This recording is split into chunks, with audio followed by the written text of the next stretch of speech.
El samsara te aniquila. La palabra budista para señalar el ciclo de sufrimiento en el que nos hallamos es samsara. Samsara es todo, desde sentirnos incómodos porque tenemos un hongo en una uña, hasta perder a una persona amada o a un familiar. El hecho de anhelar aquello de lo que carecemos es lo que nos hace infelices. Es el hecho de que al obtener aquello que anhelamos ya estamos pensando en algo nuevo con lo que entretenernos. Escuchemos. Primero, espabilate. 1. Tu vida es un terreno de juego. Si no has amansado al enemigo que es tu propia cólera, combatir oponentes externos solo conseguirá que se multipliquen.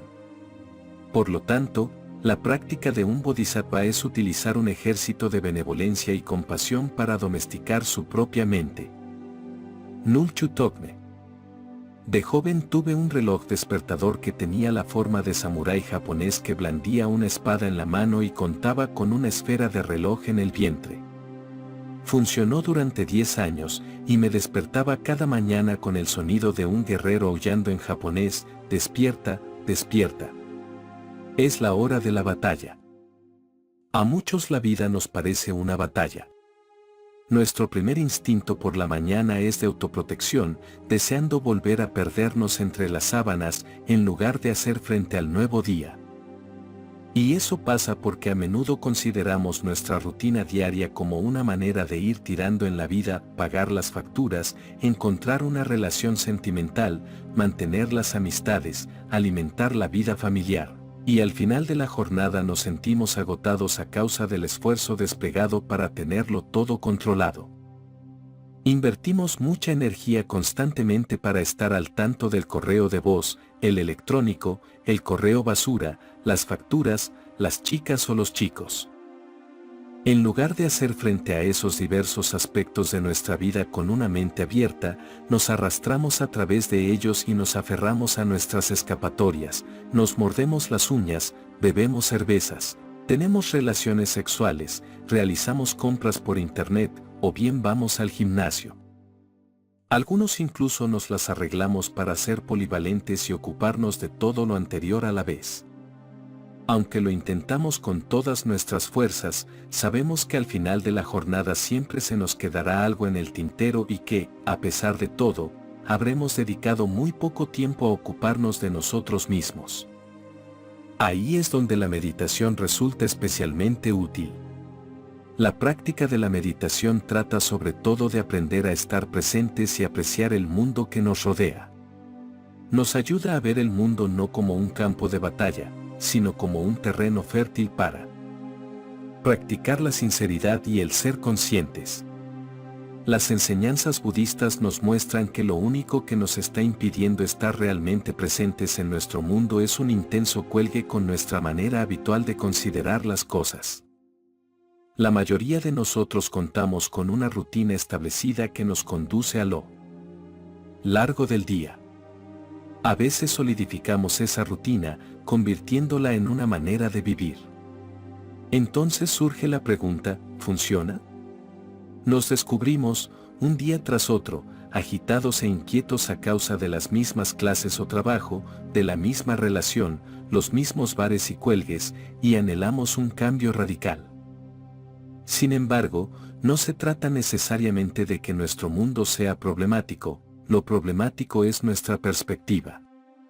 Se ha dicho que la iluminación no es más que ver las cosas tal y como eran antes de que las tiñésemos con nuestras esperanzas y temores.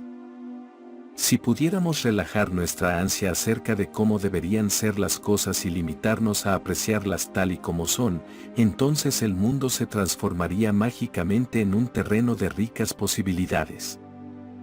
En los años que llevo enseñando budismo, a menudo me ha sorprendido la increíble diversidad de personas que asoman en los umbrales de los centros de meditación. Aparte de la raza, edad o clase social, el factor común parece ser que ninguna de ellas se siente totalmente satisfecha con su vida tal y como ésta discurre. Muy a menudo han intentado todo tipo de cosas para tratar de conseguir que su vida resultase más satisfactoria: la última droga, un trabajo nuevo, un coche nuevo, un nuevo amor, Pero ninguno de esos intentos ha producido un escenario de final feliz. La palabra budista para señalar el ciclo de sufrimiento en el que nos hallamos es samsara. Samsara es todo, desde sentirnos incómodos porque tenemos un padrastro en una uña, hasta perder a una persona amada o a un familiar. El hecho de anhelar aquello de lo que carecemos es lo que nos hace infelices. Es el hecho de que al obtener aquello que anhelamos ya estamos pensando en algo nuevo con lo que entretenernos. Samsara está alimentado por la esperanza y el miedo. Esperamos hacerlo mejor en el trabajo, pero tememos disgustar al jefe. Tenemos la esperanza de poder ir a la playa, pero tememos que llueva. La esperanza y el temor extremos pueden arruinar cualquier experiencia porque pasamos mucho tiempo dándole vueltas a la cabeza preocupándonos acerca de lo que podría suceder. Muchas personas, tras reconocer que los factores externos pudieran no reportarnos una felicidad duradera, se sienten inspiradas a buscar un cambio en su interior, pero la mayoría no tenemos ni idea de cómo empezar. El Buda enseñó acerca de esta insatisfacción general cuando ofreció su primer sermón. No dijo, esto es lo que vamos a hacer. Primero X, Y, y luego Z, y ya veréis cómo resplandecéis igual que yo. No. Lo que dijo fue, vamos a ver. ¿Os sentís infelices? Analicémoslo.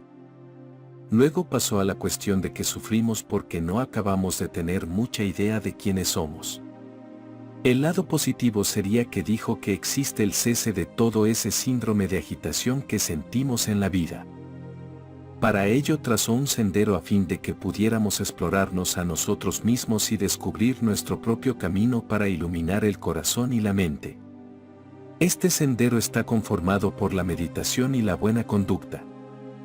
La meditación es una herramienta sencilla para la autorreflexión, pero que no obstante ostenta un poder tremendo. Aunque no te ofrece la purga de Benito para transformar tu vida, lo que sí es cierto es que cuenta con el poder de transformar tu mente y corazón, haciéndolos más expansivos y más capaces de aceptar los obstáculos que pudieras encontrar en tu cotidianidad. Cuanto más expansivos son tu mente y corazón, más puedes implicarte en el mundo sin sentir que estás librando una batalla. Las personas que empiezan a practicar meditación pasan por 3 etapas. La primera podría describirse como la fase, ¿de dónde salen todos estos pensamientos? Estamos tan habituados a nuestro frenético estilo de vida que el simple hecho de sentarnos a meditar y estar presentes con nuestra respiración nos muestra la batería de pensamientos que discurren por nuestra mente a la velocidad de la luz. Nunca antes nos habíamos tomado la molestia de mirar nuestro interior y por ello nos choca descubrir las veloces y cambiantes tonalidades de pasión, cólera, confusión y soledad en sus diversas variaciones, que atraviesan nuestra cabeza. La técnica básica de meditación es adoptar una postura derecha, conectar con el cuerpo y concentrar la mente en la respiración. La respiración sirve como ancla, amarrándonos a este momento, la experiencia presente. Parece sencillo, pero al cabo de unos momentos empezamos a darnos cuenta de que la mente deriva hacia una conversación que mantuvimos en otro momento del día, o que está pergeñando una lista de cosas que hemos de hacer en el momento en que acabemos de meditar. Cuando surgen esos pensamientos, hemos de reconocer su presencia, sin juzgarlos, solo como pensamientos, y devolver nuestra atención a la sensación física de la respiración. Si eso nos ayudara, incluso podemos decirnos mentalmente que no estamos haciendo nada terrible y que contamos con la capacidad de regresar a la respiración. En una sesión de meditación de media hora podemos llegar a tener una amplia variedad de pensamientos. A menudo, en la fase de donde salen todos estos pensamientos, la gente se frustra porque siente que no llega a ninguna parte o que esa meditación no funciona. La meditación ha funcionado para numerosos tipos corrientes que se han convertido en maestros de meditación a lo largo de miles de años, pero, claro, tú consideras que eso a ti no te vale. Una de las cosas estupendas del budismo es que no adora al Buda como si fuese un dios o una divinidad, sino que en lugar de ello celebra al Buda como un ejemplo de persona normal, como tú y como yo, que inculcó mucha disciplina y gentileza a su práctica de meditación, acabando por abrir su mente y corazón de una forma increíble. Cuando el Buda estaba en la veintena, no era un gran maestro iluminado. Se llamaba Siddhartha Gautama y vivía en casa de su padre. Tenía esposa, pues se casó muy joven, y antes de que se diera cuenta ya tenía un hijo. Acababa de descubrir lo protegido que había crecido, porque no sería hasta alcanzar la veintena cuando se encontró por primera vez con el sufrimiento en la forma de la enfermedad, la vejez y la muerte. De manera muy parecida a como nos ha sucedido a la mayoría también a esa edad, no le gustó lo que vio en el mundo y se esforzó en encontrar la manera de cambiarlo. Siddhartha Gautama, al que imagino que sus amigos y familia llamaban Sid, se sintió inspirado a seguir una vida espiritual alejado de su hogar. Recurrió a prácticas extremas, pasando hambre y viviendo en condiciones difíciles en pos de la santidad, como si buscase un cambio radical con respecto a su cómoda educación y origen. Acabó descubriendo, no siendo demasiado indulgente ni demasiado duro consigo mismo, que podía transitar por un camino intermedio donde podía ser considerado consigo mismo, practicar meditación con diligencia y vivir una vida noble. Solo entonces pudo realizar la iluminación. Siempre que alguien en la fase, de donde salen todos estos pensamientos, me pregunta qué hacer con su práctica de meditación, recuerdo lo que me decían mis maestros: sigue sentándote. Eso no tiene nada que ver con ningún rollo de tener fe porque un tío llamado Sid así lo hiciera hace 2.600 años, o porque nos fijemos en la gente que vive en comunidades meditativas y comprobemos que hay quienes se han beneficiado de esta práctica. Tiene que ver con que vemos los efectos de la meditación en nosotros mismos. Cuando el Buda alcanzó la iluminación, buscó a unos buenos amigos con los que había meditado en el pasado. En lugar de ir a ellos con la mentalidad de, ya lo tengo, así que venidos a estudiar conmigo, lo que dijo fue, venid y comprobadlo por vosotros mismos. La meditación es el camino del autodescubrimiento. Si aceptamos el consejo del Buda y de otros grandes maestros del pasado y continuamos practicando meditación, también empezaremos a alejarnos de la sensación de estar siendo bombardeados por un aluvión de pensamientos. En su lugar, podemos llegar a sentirnos como si nos hallásemos en medio de un potente río de pensamientos. No es mal comienzo. Con el tiempo y la práctica, uno llega a sentir que los pensamientos que nos atosigan lo hacen ahora a la velocidad de un arroyuelo o manantial, lo cual nos conduce a una mente atenta, un amplio y espacioso estanque sin ondas en su superficie. El proceso gradual de ir acostumbrándose a regresar a la respiración durante la meditación empieza a desarrollar algo de espacio mental que, con el tiempo y sin que tengas que hacer nada, de manera natural, empieza a manifestarse en nuestra vida cotidiana. En nuestra práctica de meditación aprendemos a reconocer los pensamientos sin actuar sobre ellos. Se trata de una herramienta extremadamente útil cuando vivimos en un mundo en que un colérico correo electrónico o un botón de borrado en un teléfono móvil pueden acabar con una relación. Tal vez, durante la sesión de meditación nos descubramos enfadados con un compañero de trabajo o de clase. Repasamos un determinado número de pretendidas conversaciones con dicha persona y en cada ocasión son distintas. Analizamos con exactitud cómo nos engañaron en el pasado y pensamos en cómo vengarnos. Cada vez que nos sorprendemos haciendo eso durante la meditación, lo reconocemos, lo etiquetamos como pensando y regresamos a la respiración. Quizás se parezca a lo siguiente. Brett es un capullo. Pensando. Vuelta a la respiración. Este Brad se ha propuesto arruinarme la mañana. Estoy seguro de que lo hizo a propósito. Pensando. Vuelta a la respiración.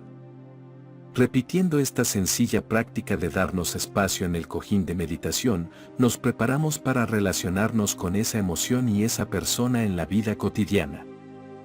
Se denomina práctica de meditación porque practicamos el estar presentes en nuestra experiencia durante la meditación, y esta práctica se extiende las 23 horas y media en las que no estamos meditando formalmente. Con suerte, la próxima vez que veamos a Brad, en lugar de seguir nuestra respuesta habitual de darle caña, podamos encontrar un pequeño resquicio de espacio, una oportunidad de no reaccionar como acostumbrábamos en el pasado, y podamos estar presentes en cualquier situación que surja. Cuando tenemos esa experiencia, es que tal vez hemos pasado a la segunda fase, la de, vaya, parece que esto me ayuda a algo. Estamos ligeramente encantados de que la meditación empiece a permitirnos introducir más amplitud en nuestra mente y vida cotidiana. Por eso la práctica de la meditación no trata de intentar dar la talla respecto de alguna versión ideal acerca de quienes somos, sino que se trata de estar en nosotros mismos y nuestra experiencia, sea cual sea.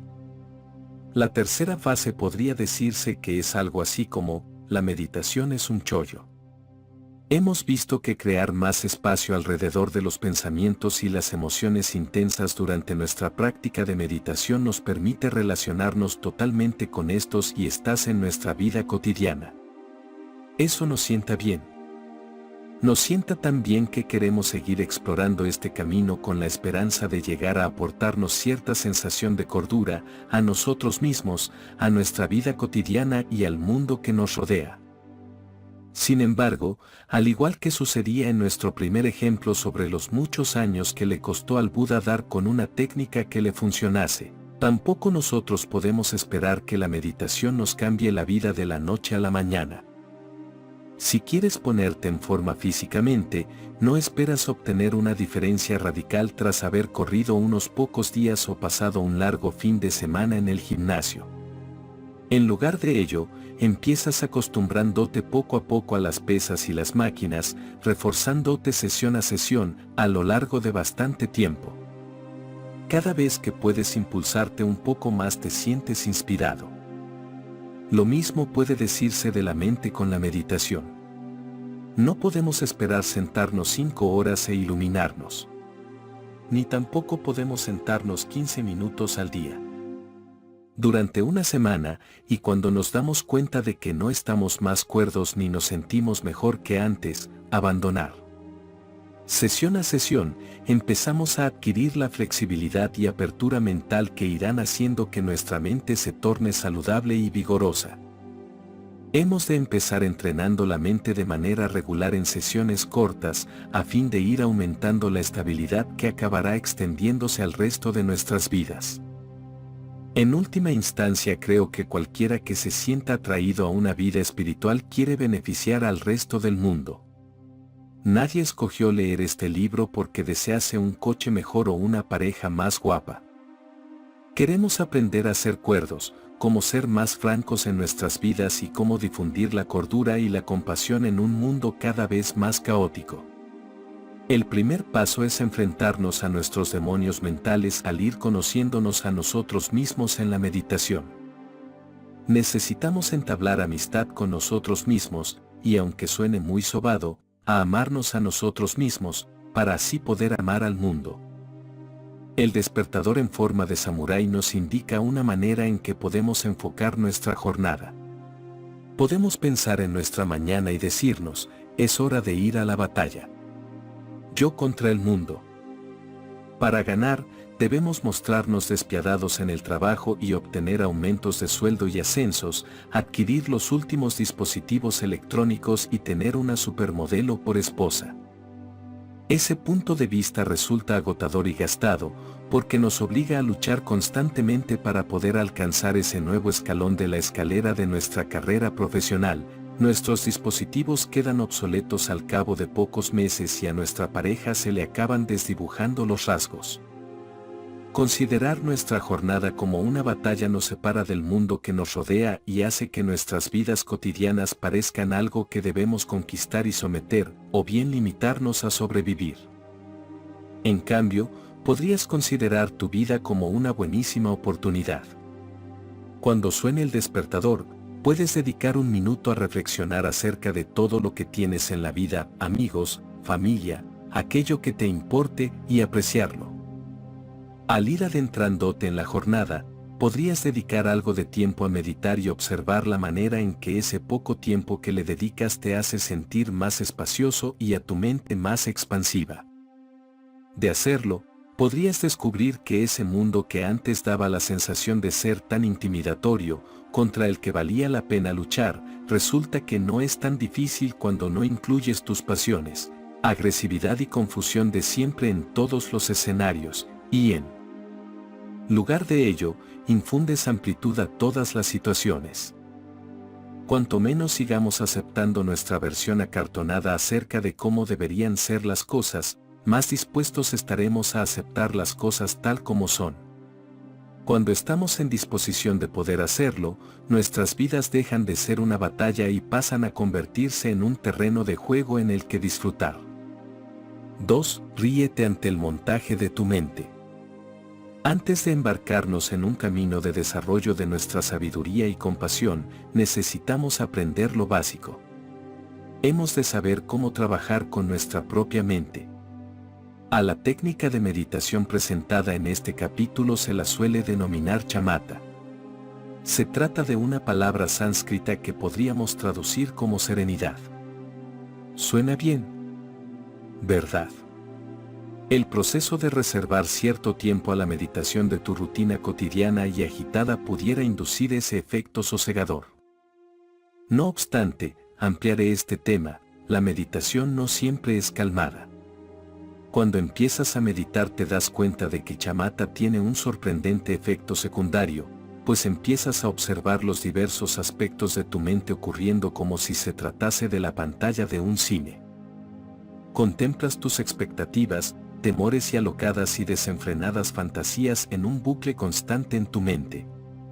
Tras permanecer sentado en ese bucle durante un tiempo, puede que llegues a darte cuenta de que en realidad resulta bastante aburrido y repetitivo. La cuestión es que siempre ha estado ahí. Lo que sucedía es que nunca lo contemplaste directamente. Adiestra tu mente con chamata. Chamata adiestra la mente para que regrese a lo que sucede en el instante presente.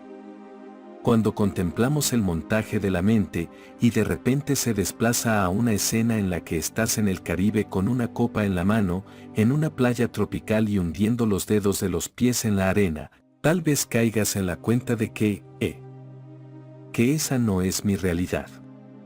Mi realidad es este piso atestado de trastos, un dolorcito de espalda y una mente errabunda.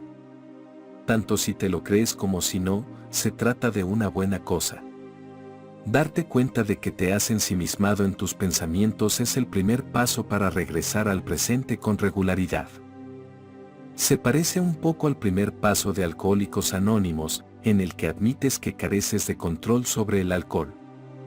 Lo que estás diciendo es esto: estoy indefenso ante este insólito despliegue de pensamientos y emociones que tiene lugar ante mis ojos. Pero, al igual que ocurre en Alcohólicos Anónimos, existe un camino para obtener poder. Se trata de regresar poco a poco a otra cosa que no sea la fuerza de la costumbre. Aprender meditación chamata es como enarbolar una espada. Puedes cortar como si fuesen de papel esos bucles discursivos que tienen lugar en tu mente. Regresando una y otra vez a la respiración, aprendes que no tienes por qué quedarte enganchado de ese culebrón. En lugar de ello, puedes entrar en contacto con el elemento sosegado que existe tras toda esa locura, tu propia e innata sabiduría. La meditación es una práctica que utilizan tradiciones de todo el mundo. No es una práctica exclusivamente budista, ni siquiera una práctica religiosa, y lleva siglos existiendo. La única razón por la que tú y yo deberíamos practicar meditación es porque nuestro amigo Sid la utilizó como herramienta para descubrir su sabiduría innata, y el resultado fue que desde entonces vivió feliz. Nosotros también podemos entrar en contacto con la sabiduría que anida tras nuestra confusión. También podemos observar el montaje que se desarrolla en nuestra pantalla de cine y darnos cuenta de que es ilusorio. Sid es sobre todo famoso por una cosa: alcanzar la iluminación. Lo que descubrió ha sido debatido por muchísimas personas y descrito en numerosos y gruesos volúmenes. Pero en nuestro caso bastará con que digamos que despertó a la realidad tal cual es. Gracias a la práctica de la meditación, pudo descubrir la calma esencial, la calma de no tener que estar de acuerdo con todo lo que aparecía en la pantalla de su mente. Pudo dirigir su conciencia a su propia sabiduría, que suele denominarse naturaleza búdica o bondad fundamental. Todos nosotros contamos con el potencial de ser Budas. También nosotros poseemos la benevolencia innata descubierta por el Buda. Sid desarrolló una profunda confianza en su propia bondad fundamental y a partir de ahí la ofreció constantemente. Es un buen ejemplo acerca de cómo Shamatha puede ayudar a tarugos como tú y como yo. Tal vez ahora mismo la iluminación no te parezca tu objetivo esencial. Estupendo. De verdad. Sin embargo, si quieres abrir más tu corazón, aprender a trabajar con emociones intensas que no dejan de manifestarse o solo rebajar el estrés, puedes utilizar Shamatha como herramienta para aflojar la adicción a aceptar el inacabable despliegue de la mente. Así es como funciona. Si estás en casa, llena un vaso de agua. Si no es el caso, utiliza de momento la imaginación. Esa agua cristalina y transparente es similar a nuestro estado natural. Es luminosa y sin ondas. Ahora bien, si echas un poco de tierra en el vaso de agua, la cosa empieza a ensuciarse. Sobre todo si lo remueves con una cuchara. Prueba, prueba. Ese tornado de suciedad representa la manera en que lidiamos con nuestra mente a diario. Cuando un pensamiento o emoción intensa aparece, le damos vueltas en miles de escenarios distintos. Un pegote de porquería pudiera ser, ¿qué quiso decir Laura con ese extraño correo? Y la suciedad que se arremolina a su alrededor serían las 12 distintas cavilaciones acerca de en qué estaría pensando, cómo le contestaremos, a quién se lo contaremos, etc. Cuando malgastamos nuestra energía mental removiendo todos esos posibles escenarios, nuestra mente se enturbia. Pues deja de remover. Observa cómo se va posando la tierra en el fondo. Una vez que esté toda ahí, te darás cuenta de que el agua de arriba recupera su anterior estado limpio y cristalino. De la misma manera, nuestra mente es el telón de fondo donde se proyectan todas esas intensas emociones y sensaciones. Pero aún así nuestra mente sigue siendo innatamente luminosa y dinámica. Es básicamente bondad. Cuando no nos colgamos de nuestro despliegue cíclico de pensamientos, sensaciones y emociones, descubrimos que estar presentes en nuestra sabiduría innata resulta refrescante. Consejos sobre la meditación. Estos son algunos consejos acerca de cómo ir abandonando nuestra proverbial cuchara agitadora y empezar a entrar en contacto con nuestra bondad fundamental. Ubicación, ubicación, ubicación. Has de elegir un lugar en casa para meditar. Es importante contar con un lugar consistente, cómodo, tranquilo y limpio. Si no puedes encontrar un sitio que cumpla esos 4 requisitos, intenta hallar un espacio que al menos cumpla con 2. Algunas personas adquieren cojines de meditación en tiendas, mientras que otras prefieren utilizar una almohada o un cojín sobre una manta colocada en el suelo. Si padeces problemas de espalda, tal vez deberías pensar en utilizar una silla.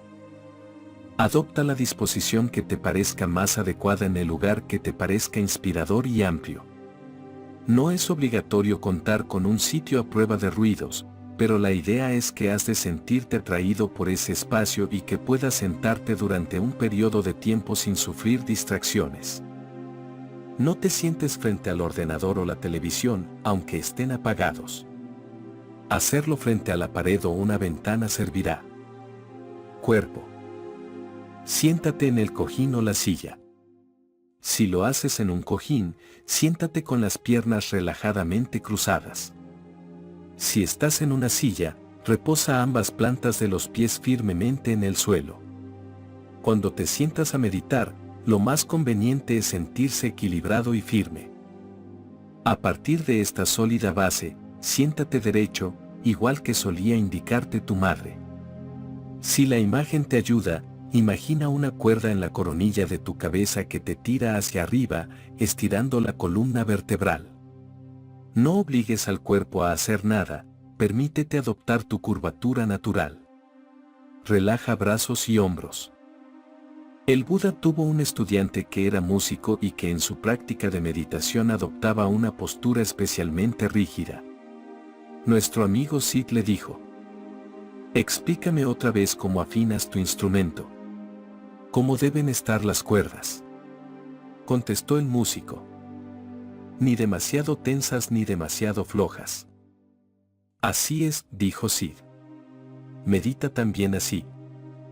Recuerda ese consejo al adoptar tu postura de meditación. No tenses los músculos creando nudos, y no te inclines demasiado hacia adelante como si fueses a caer dormido. Encuentra tu propio camino intermedio. Descansa las manos en los costados. Luego, sin mover la parte superior de los brazos, dobla los codos y levanta las manos. Reposa las manos, con las palmas hacia arriba, sobre los muslos. Ese será el lugar probablemente más cómodo para dejarlas descansar. Mientras la cabeza reposa suavemente en lo alto de la columna vertebral, mete un poco la barbilla hacia adentro. Relaja los músculos del rostro alrededor de ojos, nariz y mandíbula. Eso tal vez implique tener la boca abierta. Si te ayuda, puedes descansar la lengua contra el paladar. Una última consideración sobre la postura: mantén los ojos abiertos. Hay escuelas de meditación que animan a cerrar los ojos y otras a mantenerlos abiertos. Yo pertenezco a la segunda escuela. Si el objeto de nuestra práctica meditativa es estar presentes, resulta mucho más fácil si no desconectamos a propósito uno de nuestros sentidos. Además, no es raro que la gente se duerma mientras medita. Así que mantén los ojos abiertos, descansando la mirada, desenfocada, a una distancia de entre 1 metro y 1,5 metros por delante de ti. Respiración. El objeto de la práctica de la meditación es nuestra respiración. La respiración no es algo que debamos forzar para que ocurra, sucede de manera natural, así que es fácil armonizarse con ella. La regularidad de la respiración resulta sosegante para la mente. La respiración también es el ahora. La respiración siempre es el ahora. Y como la respiración siempre es nueva, es un ancla excelente para mantenernos enraizados en el momento presente. Dirige tu atención a la sensación física de tu expiración y respiración. No cambies el ritmo de la respiración, deja que suceda como siempre lo ha hecho. Mente. Inevitablemente te irás distrayendo de la respiración. De repente un tema que aparece en tu mente adquiere importancia y quieres saltar del cojín de meditación para solucionarlo, o bien quieres hallar una solución en ese mismo momento. También puedes verte repasando una conversación telefónica que tuviste hace 20 minutos, o repasando lo que le contarás de ti a tu ligue al día siguiente. No te preocupes. Todos los meditadores se han enfrentado exactamente a esas mismas situaciones a lo largo de la historia de la práctica de la meditación. No dudo de que incluso Sid, en su etapa, de donde salen todos estos pensamientos, también se preguntaba qué iba a cenar. El tema es que cuando uno se pierde en los pensamientos, las emociones o las fantasías ha de regresar a la respiración. Si te resulta de ayuda, puedes decirte a ti mismo, pensando, como recordatorio de que estás realmente pensando. No te dices que tu pensamiento es bueno o malo, sino que te recuerdas que lo que verdaderamente deberías hacer es devolver tu atención a la respiración. Ten fe en que si el pensamiento es tan increíblemente bueno seguirá existiendo de alguna manera una vez que acabes la sesión meditativa. El poeta Allen Ginsberg solía mantener un diario junto a su cojín de meditación. De vez en cuando, en su cabeza surgían pensamientos brillantes, y su maestro, Chogyam Trungpa Rinpoche, el maestro de meditación que trajo el budismo Shambhala a Occidente, le pedía que, en lugar de ponerse a escribir el siguiente aullido allí mismo, lo dejase y regresase a la respiración. Siempre que algo aparentemente importante surge en mi mente durante la meditación, reflexiono acerca de esa historia y luego vuelvo a concentrar la atención en la respiración. Pase lo que pase, regresa. No vale la pena saltar del cojín. Tiempo. Lo más importante es que tus sesiones de meditación sean cortas y regulares. Decide cuánto tiempo piensas sentarte antes de ponerte a ello. Aunque solo puedas 10 minutos al día, hazlo así y respeta el plazo. La práctica de la meditación se parece un poco a aprender a tocar un instrumento musical. Si solo tocas la guitarra una vez al mes y lo haces durante 1 o 2 horas, aprenderás unas pocas cosas lentamente, pero puede que te desanimes cuando te des cuenta de que no puedes llegar a tocar una pieza entera tras 1 año de práctica. Pero si tocas esa misma guitarra durante 10 minutos al día, aprenderás unos pocos acordes, luego unas cuantas canciones básicas y en poco tiempo acabarás tocando en una banda del barrio. Lo mismo podría aplicarse a la meditación. Si te sientas durante 1 hora o 2 al mes, tal vez no tenga mucho efecto. Pero si te sientas durante 10 minutos al día, entonces, con el tiempo, te acostumbrarás a meditar y comprobarás que sus efectos empiezan a permear el resto de tu vida. La práctica de la meditación engendra atención y conciencia, que en definitiva es estar atento a lo que sucede. Empezamos observando lo que tiene lugar en el montaje disparatado que aparece en la pantalla de proyección que es tu mente. Lo observamos y utilizamos chamata para abrirnos paso a través de nuestra tendencia a dejarnos arrastrar por los entresijos de cada escena. Cuando empezamos a estabilizar la mente, nos damos cuenta de que la práctica de la meditación se torna más agradable. Desarrollamos cierto sentido del humor respecto a la proyección sobre la pantalla. Lo que antes era un drama pasa a convertirse ahora en una comedia. No es que la trama sea distinta, seguimos comprobando la existencia del impulso de enfurecernos con alguien o de imaginar cómo nos irá en nuestra próxima cita. Pero ahora ya no nos sentimos impotentes para dirigir nuestra atención a otra parte. Ahora podemos dirigir la atención a entrar en contacto con nuestra bondad innata. Podemos reírnos de la película de nuestra mente y no tomárnosla tan en serio. Cuando llegamos a ese punto, empezamos a tener fe en nuestra práctica de meditación porque ya nos está beneficiando. Ya hemos establecido contacto con nuestra bondad básica y podemos empezar a ver bondad en el mundo que nos rodea. 3. Manifiesta las cualidades del tigre. Al haberme criado en la década de los 80, me encantaba el cómic de Super Friends, Super Amigos. Era una mezcla de los superhéroes más guays, incluyendo Superman, Batman y Wonder Woman. La fuerza combinada de esos personajes ganaba continuamente a cualquier malvado que pudiera enfrentárseles. En el budismo tibetano tradicional contamos con nuestro propio grupo de superamigos. Se trata de 4 animales míticos y no míticos que representan diferentes aspectos de nuestra formación en sabiduría y compasión. Son tigre, león de las nieves, garuda, parte ave y parte humano, y dragón. Juntos forman lo que se llama las 4 dignidades de Shambhala. Cuando los consideramos juntos, son muy poderosos. En lugar de invocarlos mediante un grito o anillos secretos, lo cierto es que en realidad nos formamos para encarnar las cualidades de estos animales y así manifestarlas en el acto. A lo largo de este libro iremos explorando estas 4 dignidades de Shambhala. Las cualidades de estas dignidades son increíblemente prácticas. Consideramos a esos seres no como algo ultramundano o esotérico, sino como ejemplos que nos gustaría encarnar en nuestra propia vida. Al estudiar las dignidades estamos descubriendo herramientas sencillas que nos ayudan a entrar en contacto con nuestra bondad fundamental y manifestarla de manera que resulte beneficiosa para nosotros mismos y los demás. Cada dignidad está estrechamente relacionada con uno de los caminos tradicionales del budismo tibetano.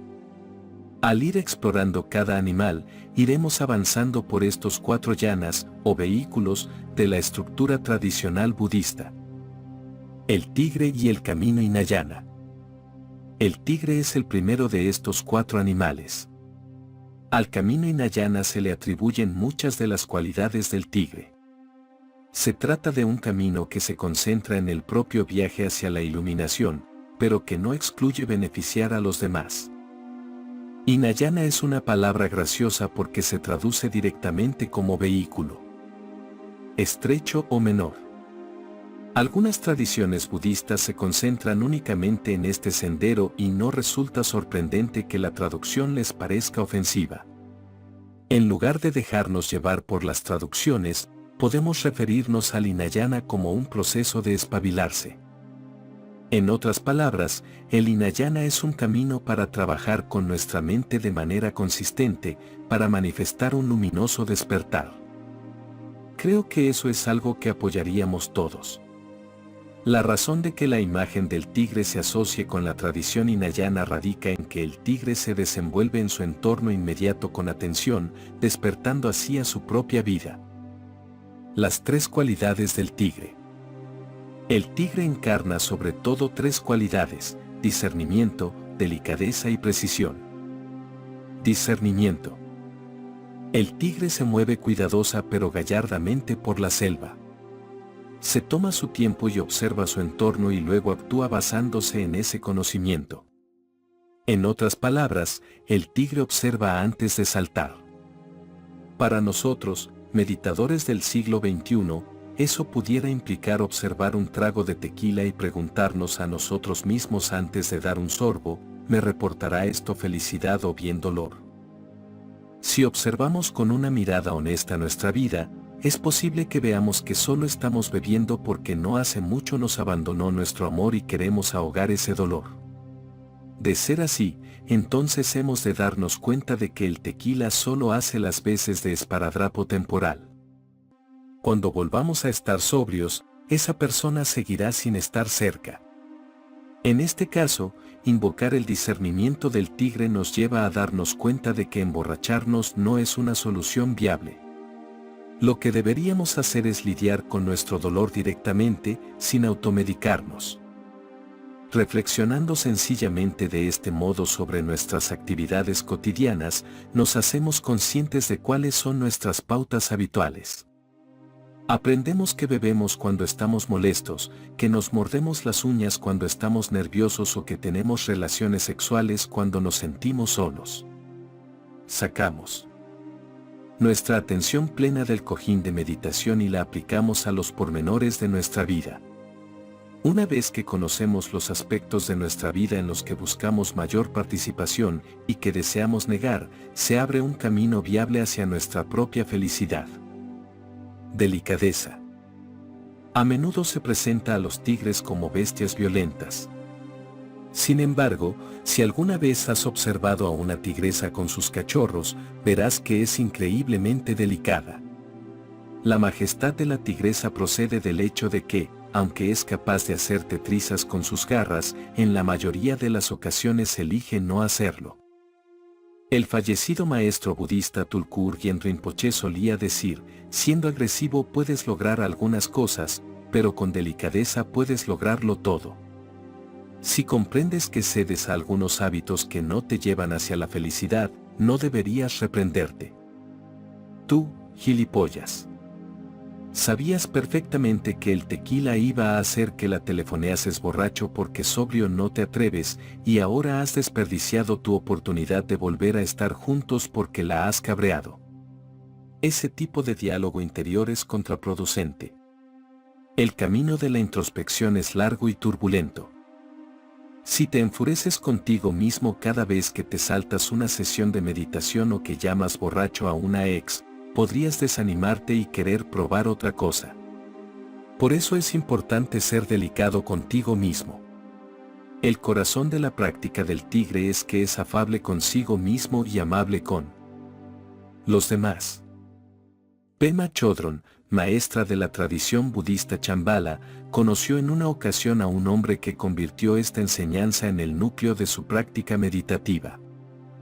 Mientras daba una charla en Texas, en la década de los 60, miró a la audiencia, compuesta de tipos enormes con sombreros tejanos, y pensó: no sé si algo de lo que he dicho le ha llegado a alguien de los que están aquí. Años después se sorprendió cuando un hombre se presentó a sí mismo en una sesión de firma de libros de Pema diciendo que había sido un participante en aquel programa de meditación de Texas. Dijo que desde aquella charla no había dejado de meditar y que al principio fue muy duro consigo mismo. Se frustraba con facilidad cuando se sorprendía alimentando alguna fantasía y se gritaba, pensando, a sí mismo.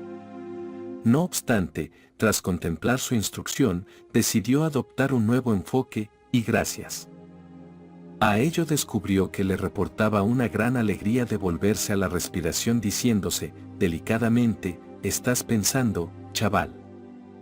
Todos necesitamos adoptar el enfoque del chaval en nuestra práctica meditativa si queremos verla florecer.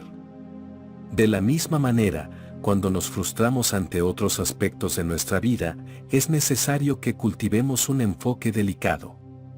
No podemos sacudirnos a nosotros mismos continuamente por cualquier cosa.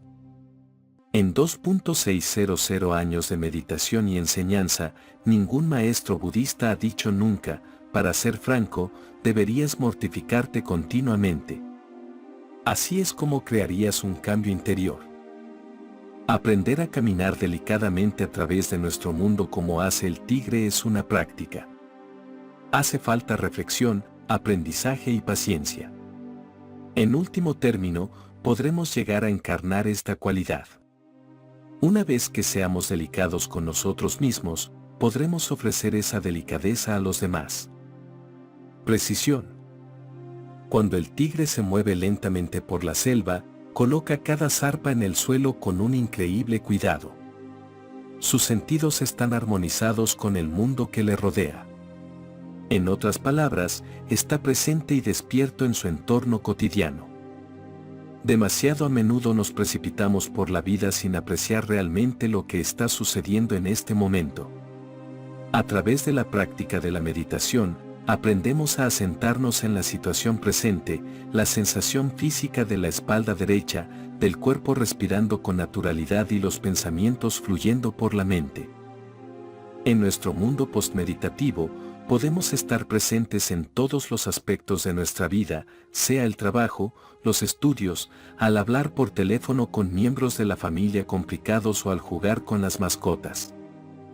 ¿Te da la impresión de que estar siempre presente resulta abrumador? Intenta empezar con algo muy simple, como lavar los platos. Dirígete ahora mismo al fregadero de la cocina. Si no hay allí ningún plato sucio, entonces podrás prepararte algo. Si hay algo, tómalo en las manos y siente su peso. Abre el agua. Siente el calor del agua sobre la piel. Toma la esponja, siente sus diversas texturas mientras cambia de seca y áspera a mojada y suave. Lava el plato cuidadosamente y una vez que hayas acabado, admira la belleza de un plato limpio. Permanece presente en actos sencillos como este y te sorprenderá lo satisfecho que te vas encontrando. Formarse en el estar presente en los diversos aspectos de nuestra vida nos conduce a una sensación de aminorar el ritmo y obtener precisión. Si alguna vez te has detenido en medio de una calle muy transitada, ya conoces la sensación de cortar con la velocidad que nos rodea. No es necesario que la acera esté atascada para tener esa sensación. Podemos estar presentes durante la aburrida presentación de un compañero de trabajo, o con nuestra pareja cuando hacemos el amor. Apreciamos aquello que hace falta para hacerlo bien en el trabajo o para ser una buena pareja, porque cortamos, atravesamos la velocidad que nos rodea. Cuando recortamos nuestra velocidad habitual, podemos encontrarnos con que aplicamos a aspectos de nuestra vida el mismo cuidado que aplica el tigre cuando va de caza. Por la mañana podemos inspeccionar el armario, igual que el tigre inspecciona su entorno. Igual que él elige con cuidado su presa, también nosotros podemos bajar el ritmo y elegir cuidadosamente lo que queremos ponernos. Igual que el tigre atrapa su presa mediante hábiles movimientos, nosotros también podemos introducir la misma sensación de precisión al hacernos el nudo de la corbata o ponernos un fular. Esa precisión nos proporciona una sensación muy agradable. Al estar presentes y concentrarnos en ser precisos, encarnamos la majestad del tigre. Hace falta mucho valor para observar con sinceridad nuestra vida y decir, quiero introducir un cambio. Para llevar a cabo ese cambio es necesario un conocimiento específico. Al estudiar las 4 dignidades aprendemos sus cualidades, encarnándolas. Podemos invocar las cualidades de esos superamigos, pues ya existen en nuestro interior. En el caso del tigre, podemos manifestar discernimiento, delicadeza y precisión en un amplio abanico de nuestras actividades. Esas cualidades son las herramientas de cambio, y en los 3 capítulos siguientes las exploraremos en profundidad. En tibetano existe una palabra para designar al guerrero que está dispuesto a pasar por esa transformación interna a fin de ser beneficioso para el mundo, pago, el que es valiente. La valentía no es luchar con nuestro mundo, sino poder observar sinceramente nuestra vida. Al seguir el camino del tigre, del león de las nieves, del garuda y del dragón, contaremos con el potencial para llegar a ser completamente lo que somos, y a partir de ahí poder ofrecer nuestra autenticidad al mundo. 4. Discierne tu propio mandala.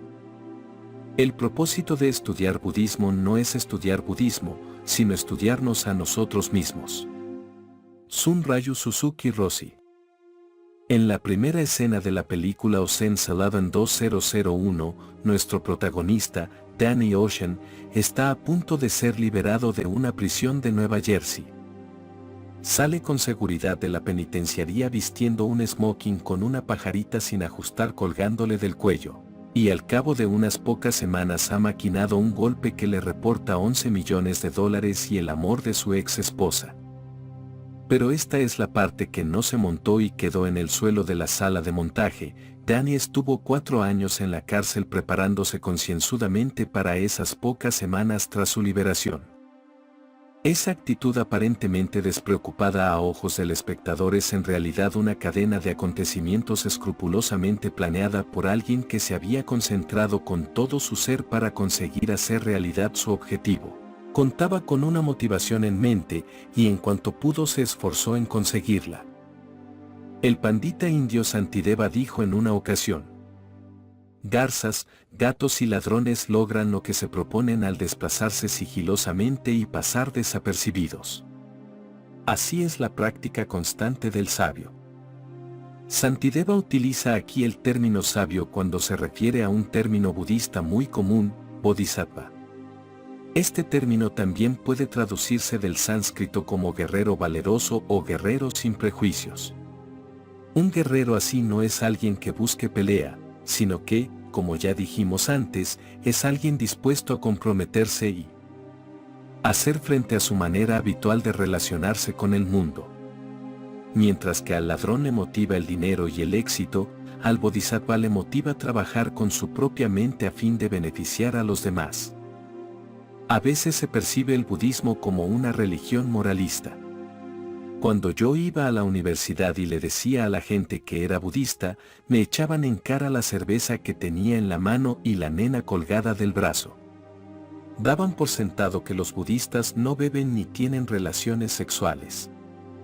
Pero el budismo no es ninguna superreligión más puritana que otras tradiciones religiosas. Al igual que sucede en estas, hay budistas que eligen vivir una vida de abstinencia y otros que no. De hecho, muchos practicantes budistas son estupendos bebedores y amantes. No obstante, también está la letra pequeña. El budismo nos informa de que deberíamos conocer la intención que anida tras nuestras acciones y que todo lo que hacemos tendrá un efecto positivo o negativo en quienes nos rodean. El maestro de meditación indio Atisa escribió: hay que realizar todas las actividades con una intención. Y esa intención es una disposición a ser amables con nosotros mismos, influyendo positivamente en el mundo que nos rodea. El individuo que desea encarnar las cualidades del tigre dirige su discernimiento a su propia vida. Tras dedicar nuestra mente durante un tiempo a la meditación, empezamos a comprender qué es lo que nos impulsa a realizar ciertas cosas. Volver con una expareja tal vez no tenga mucho que ver con darle otra oportunidad, sino más bien con no querer sentirnos solos. Cambiar de profesión pudiera ser una manera de insuflar aire fresco a nuestra rutina cotidiana, pero también podría ser una forma de escapar de un jefe difícil. Cuando nos veamos a punto de meternos en una situación dolorosa o placentera, podríamos reflexionar en nuestra motivación. Aunque no era budista, Hamlet comprendió las enseñanzas acerca de conocer nuestra intención. Le dijo, elocuentemente, a Horacio: no existe nada bueno ni malo, es el pensamiento humano el que lo hace aparecer así. En sí misma, una cerveza no es mala. De hecho, cuando nuestra intención es relajarnos con algunos amigos y ponernos al corriente, una cerveza suele ser una excusa estupenda para reunirnos. Por otra parte, cuando estamos cabreados y nuestra motivación es olvidar una presentación fallida en el trabajo, beber no es más que una huida de la realidad. En cualquier caso, no podemos culpar a la cerveza de que luego nos despertemos con una resaca horrible. La cerveza no nos obligó a hacer nada, lo que nos empujó a ese estado fue la incapacidad de nuestra propiamente de ser consciente de nuestra intención. A menudo a la gente suele gustarle meditar por la mañana, antes de iniciar sus actividades cotidianas. Es una gozada reservar 10 o 20 minutos a la introspección antes de lanzarse al machaque diario. Al sentarnos a meditar por la mañana, surgen diversas versiones del ¿qué hay hoy súper importante? Podemos utilizar esa oportunidad para regresar continuamente al momento presente, en lugar de dejarnos atrapar por el torrente de pensamientos. Podemos conectar con nuestra motivación, tanto para discurrir dificultosamente a lo largo del día sin entablar peleas con los compañeros del trabajo, como para ayudar a un amigo tras una ruptura complicada, o si lo conseguimos, para intentar vivir la jornada con atención y discernimiento. Tanto en el hinduismo como en el budismo, el sentido más genérico del término mandala es una especie de organigrama. A menudo, en el budismo, suele utilizarse el mandala como herramienta para representar una determinada figura de linaje o divinidad, que puede emplearse como objeto de meditación. Esa divinidad ocupa el centro del mandala, y luego hay un círculo secundario que la rodea y que contiene el séquito de la misma. Rodeando a este segundo círculo hay otra capa de seres, luego otra y así, hasta que aparecen representados todos los seres sensibles. Esos mandalas son simbólicos del mandala que creas por ti mismo sin ni siquiera darte cuenta. Todo aquello que podemos utilizar como motivación principal se encuentra en el centro. Digamos que se trata de una sensación de autoprotección frente a la posibilidad de sentirte disgustado. Si creas tu mandala con la noción de autoprotección en su núcleo, entonces, en la siguiente capa que lo rodee y desarrollarás los patrones habituales que te blindan de cualquier actividad perjudicial.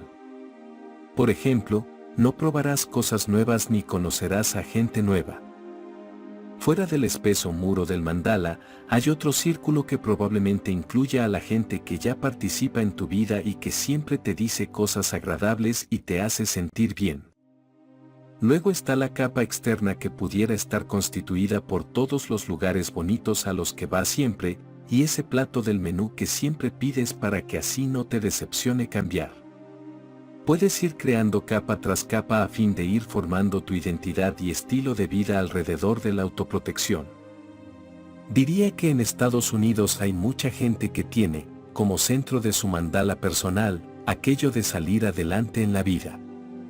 Eso puede manifestarse en hacer que su vida gire alrededor de su carrera profesional, conseguir la pareja perfecta o hallar la manera de enriquecerse rápidamente. Esa misma gente, tras pasar por un proceso de pruebas y tanteos, suele acabar decepcionada y dedicarse a buscar otra cosa. O bien no ha podido alcanzar su objetivo y se ha quemado, o bien lo ha alcanzado y está hambrienta de algo nuevo. Imagina un mundo en que todos adoptasen la motivación de ser generosos y la convirtiesen en el núcleo de su mandala. Con la generosidad en tu núcleo, la siguiente capa podría estar constituida de ideas adecuadas acerca de cómo ofrecer tu tiempo, energía y dinero a la comunidad local. La siguiente capa podrían ser personas que fomentasen este comportamiento o bien receptores de tu generosidad, y así hasta ver que toda tu vida estuviese influenciada por la estructura de este mandala, y que eres una persona genuinamente generosa. Regresando a nuestro amigo Danny Ocean, él ha situado en el centro de su mandala una cierta cantidad de ambición, organizar un robo tan ingenioso que le permita recuperar a su ex mujer. Así que en el centro del mandala de Danny Ocean tenemos el ganar cosas para sí mismo. Con ese fin, Danny crea un elaborado mandala de colegas, diversiones y timos que giran alrededor de esa motivación. Atrae a gente a su mandala con la promesa del dinero y finalmente gana su intensa y concentrada intención y sus años de preparación. Por el contrario, mi amigo David dejó su trabajo hace unos años para montar una consultoría medioambiental. Tenía una sensación tan intensa de que el tema más importante de nuestra generación sería el calentamiento global que decidió educar a las personas en temas medioambientales. Luchó a través de dificultades económicas, desesperantes reuniones con publicitarios e inversores y, no obstante, nunca olvidó su motivación de beneficiar a la Madre Tierra. La motivación de aumentar la conciencia acerca del movimiento verde ocupaba el centro de su mandala, influyendo en su comportamiento diario y ayudándole, hasta el punto de que ahora puede comprobar los efectos de su trabajo con los demás. Aunque el trabajo tal vez nunca llegue a parecerse a lo que imaginara en principio, lo cierto es que ha tenido una profunda influencia en cientos e incluso miles de personas, que ahora han adoptado hábitos cotidianos para reducir su propia huella de carbono. Su intensa motivación para elevar la conciencia sobre temas medioambientales no solo ha conseguido hacer de su vida algo muy valioso, sino que también ha infectado a otras personas con la misma motivación, para educar y actuar en esos temas. Lo interesante que tienen en común Danny Ocean y mi amigo David es que han provocado un efecto en quienes les rodean, aunque nunca forzaron de manera agresiva sus ideas sobre los demás. Contar con una motivación nuclear engendra una sensación de comodidad y pericia al trabajar con otros. Dejas que tu motivación resplandezca y los demás se sienten atraídos por tu pasión y compromiso. Si algunas personas identificaran su motivación, podrían provocar importantes cambios en sus vidas. Un día podrías darte cuenta de que todo lo que quieres es dedicarte a criar pet bulls y decidas que esa intención orientará tu vida durante un tiempo. Eso probablemente provocaría algunos cambios en casa. Sin embargo, si eso te proporciona una sensación de satisfacción, podrías vivir una larga vida volcada en el bienestar de los pet bulls. La cuestión es que has podido abrirte camino a través del fango de tu mente para identificar un camino que te da confianza. Una amiga mía asistió a un programa de meditación y luego decidió que pasaría el resto de su vida dedicada a empeños espirituales y que nunca más volvería a tener un empleo mundano. La mayoría de la gente diría, vaya. Eso parece un poco más ennoblecedor que dedicarse a los perros. A mi entender no hay nada inherentemente bueno o malo en ambas situaciones, es el pensamiento humano el que lo hace aparecer así. Siempre que había estudiantes que planteaban a mis maestros espirituales preguntas acerca de importantes decisiones en la vida, me sorprendían sus respuestas. Una y otra vez les escuché decir que lo que hace que nuestra vida sea espiritual o mundana no es nuestra vocación, sino nuestras opiniones y creencias. Por ejemplo, si mi amiga, la que quiere entrar en el convento, lo quiere hacer para esconderse y no volver a trabajar, entonces tal vez no sea buena idea. Eso podría ser antibodhisáttvico, sería encerrarse y ocultarse de su vida. Si por el contrario, su creencia fuese cultivar la cordura y la compasión en su interior a fin de compartirlas con los demás, entonces tal vez debería probarlo. Lo importante al adoptar esa decisión es su punto de vista. Pero muchos de nosotros no estamos en situación de poder levantarnos y abandonar nuestro trajín diario. Necesitamos mantener nuestro trabajo de 9 a 17 horas y apenas podemos hallar tiempo para meter con calzador entre 10 y 20 minutos de meditación al día. Sin embargo, con la visión adecuada y la intención adecuada, podemos usar nuestra rutina cotidiana como marco referencial para vivir una vida espiritualmente satisfactoria. Discernir, identificar y llevar a cabo nuestra motivación es algo que se dice muy pronto. Aunque pudiéramos desear aportar conciencia a las cosas que nos importan, solemos distraernos. Nuestra capacidad de prestar atención es débil, y podemos pasarnos todo el día sin cultivar aquello que queremos que ocupe el centro de nuestro mandala. No obstante, recordar la motivación y regresar a ella una y otra vez es una meditación tan válida como chamata. A lo largo de la jornada, en lugar de regresar a la respiración, podemos regresar continuamente a qué es lo que queremos hacer con nuestra vida. Tanto si se trata de robar un casino como de aumentar la conciencia sobre el calentamiento global, pues siempre y cuando sigamos fieles a nuestra motivación, seguiremos en el camino. Hace unos años, entraron en conflicto para mí las nociones del ladrón y el bodhisattva. Salía de la estación central de la ciudad de Nueva York cuando me di cuenta de que habían trasladado la parada de taxis a otro sitio debido a unas obras. Se me acercó un hombre y se ofreció a llevarme a la parada, diciendo que era un interventor y que podía ayudarme a tomar un taxi al aeropuerto. Paró un taxi y me pidió que le pagase la tarifa plana al aeropuerto. La cantidad me pareció algo excesiva, pero como tenía prisa le di el dinero. Metió la cabeza por la ventanilla y habló con el conductor, dando la impresión de que le daba el dinero a él mientras yo me introducía en el taxi. En cuanto cerré la portezuela, el tipo se marchó corriendo. Pregunté al chofer si le había dado el dinero y resultó que no. Me había timado. Abrí la portezuela del taxi y corrí tras aquel tipo, pero ya había desaparecido. En las horas que duró mi vuelo a través del país, tuve mucho tiempo para pensar en aquella experiencia. Empecé compadeciéndome. Acababa de salir de la universidad y no tenía mucho dinero. Luego empecé a sentir rabia contra aquel hombre. ¿Quién se había creído que era para quedarse con mi dinero? Después comencé a pensar en todas las motivaciones que podría tener alguien para timar a los demás. Tal vez era un drogadicto en busca de dinero para su dosis. Durante un tiempo me obsesioné con esa posibilidad. Tal vez le habían despedido del trabajo sin posibilidad de encontrar otro y tenía hijos que alimentar. Me di cuenta de que nunca llegaría a saber por qué había hecho aquello. Solo podía esperar que su intención fuese utilizar el dinero de una manera que beneficiase a otras personas además de a él mismo. Comprendí que me estaba dando una oportunidad de contemplar la vida de alguien que aparentemente no era tan afortunado como yo. Me sentí agradecido de lo que tenía y pude comprender que aquel hombre me había ayudado a regresar a mi motivación nuclear, intentar ayudar a los demás.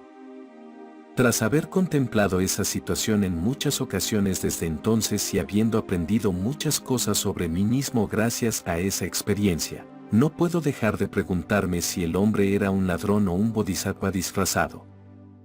Cuando empiezas a identificar qué aspectos de tu vida deseas cultivar y cuáles debes suprimir, aprendes mucho sobre ti mismo. Entonces puedes empezar a considerar cómo quieres orientar tu mente. ¿Quieres orientarla hacia tu carrera profesional? ¿Quieres orientarla para vivir una vida basada en la compasión? ¿Quieres orientarla a comprometer compasivamente tu trabajo actual? ¿Qué actividad te interesa? ¿Quieres dejar tu trabajo para concentrarte en criar a un hijo?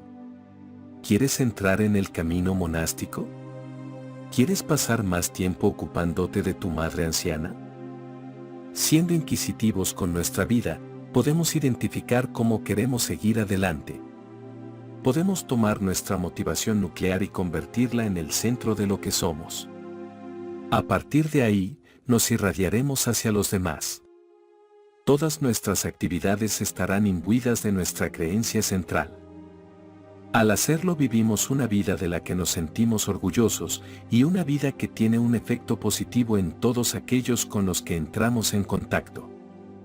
5. Muéstrate amable con tu síndrome del increíble Hulk. Pero por muy estimulantes que pudieran ser esas experiencias, esos vislumbres de nuestro estado básico no suceden tan a menudo cuando somos meditadores novatos. Lo que suele manifestarse entonces es una gran cantidad de emociones intensas.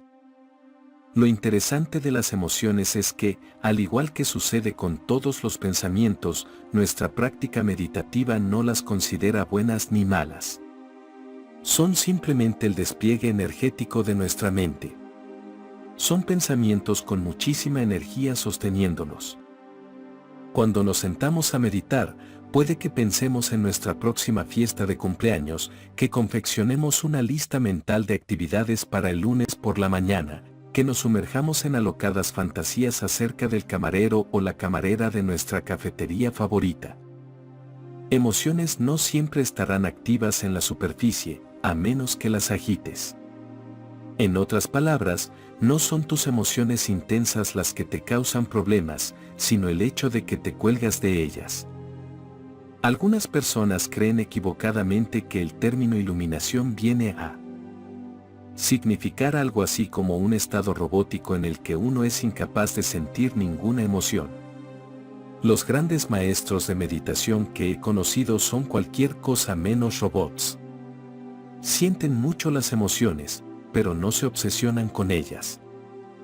Pueden sentir mucho amor o bien pérdida, pero no se cuelgan de la emoción hasta el punto de que les consuma. Han aprendido a no utilizar la cuchara de remover. La mayoría de nosotros apenas observamos nuestro estado emocional en profundidad, y por eso nos colgamos con facilidad cuando emerge algo como la cólera. Fijémonos en el increíble Hulk, la masa, por ejemplo.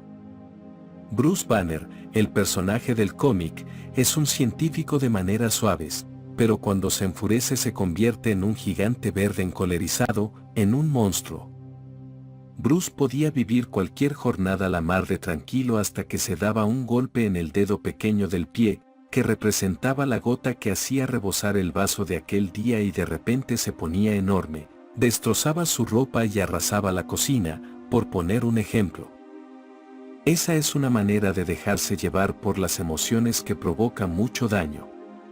No obstante, si Bruce hubiera aprendido a pararse un momento y sentir el dolorcito de aplastarse el dedo pero sin dejarse arrastrar por el ciclo colérico, si hubiera podido pensar en todos los problemas que eso provocaría, probablemente no habría perdido tantos depósitos por daños de los pisos que alquilaba y reventaba. En sánscrito existe una palabra para el síndrome del increíble Hulk, klesa, que podría traducirse como emoción aflictiva. Es la sensación de que cuando te atrapa una emoción intensa tu mente gira fuera de control. Tradicionalmente, los klesas se manifiestan de 5 maneras. Se trata de una sensación de bloqueo de 1. Pasión o apego. 2. Agresividad. 5. Celos. Todos hemos experimentado esas 5 emociones y sabemos lo doloroso que puede resultar cuando nos atrapan. Si no podemos pensar en nada más resultan paralizantes. A veces es posible experimentar esas 5 emociones paralizantes de manera simultánea. Cuando es un mensaje de texto que te comunica que el ligue para esta noche no tiene tiempo, puedes experimentar un torbellino de emociones. Tal vez pienses: quería probar a ver, pero veo que me siento rechazada.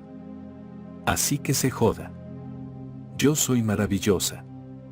Y él es un imbécil. pero no quiero que salga con nadie más que conmigo. Cuando nos encontramos en el cojín de meditación y una emoción intensa asoma la cabeza, lo primero que hay que hacer es recordar en qué estamos, aprendiendo a estar presente con nuestro despliegue emocional, y no dejarnos atrapar por él. Si piensas en lo cabreado que estás porque tu jefa te ha hecho quedar hasta tarde en el trabajo un día tras otro, entonces intenta regresar a la respiración. Observa si eso funciona. Fíjate en si esa emoción vuelve a surgir, y de hacerlo, si es más intensa. Intenta dejar de lado la línea argumental del porqué de quedarte hasta tarde y limítate a sentir la emoción subyacente.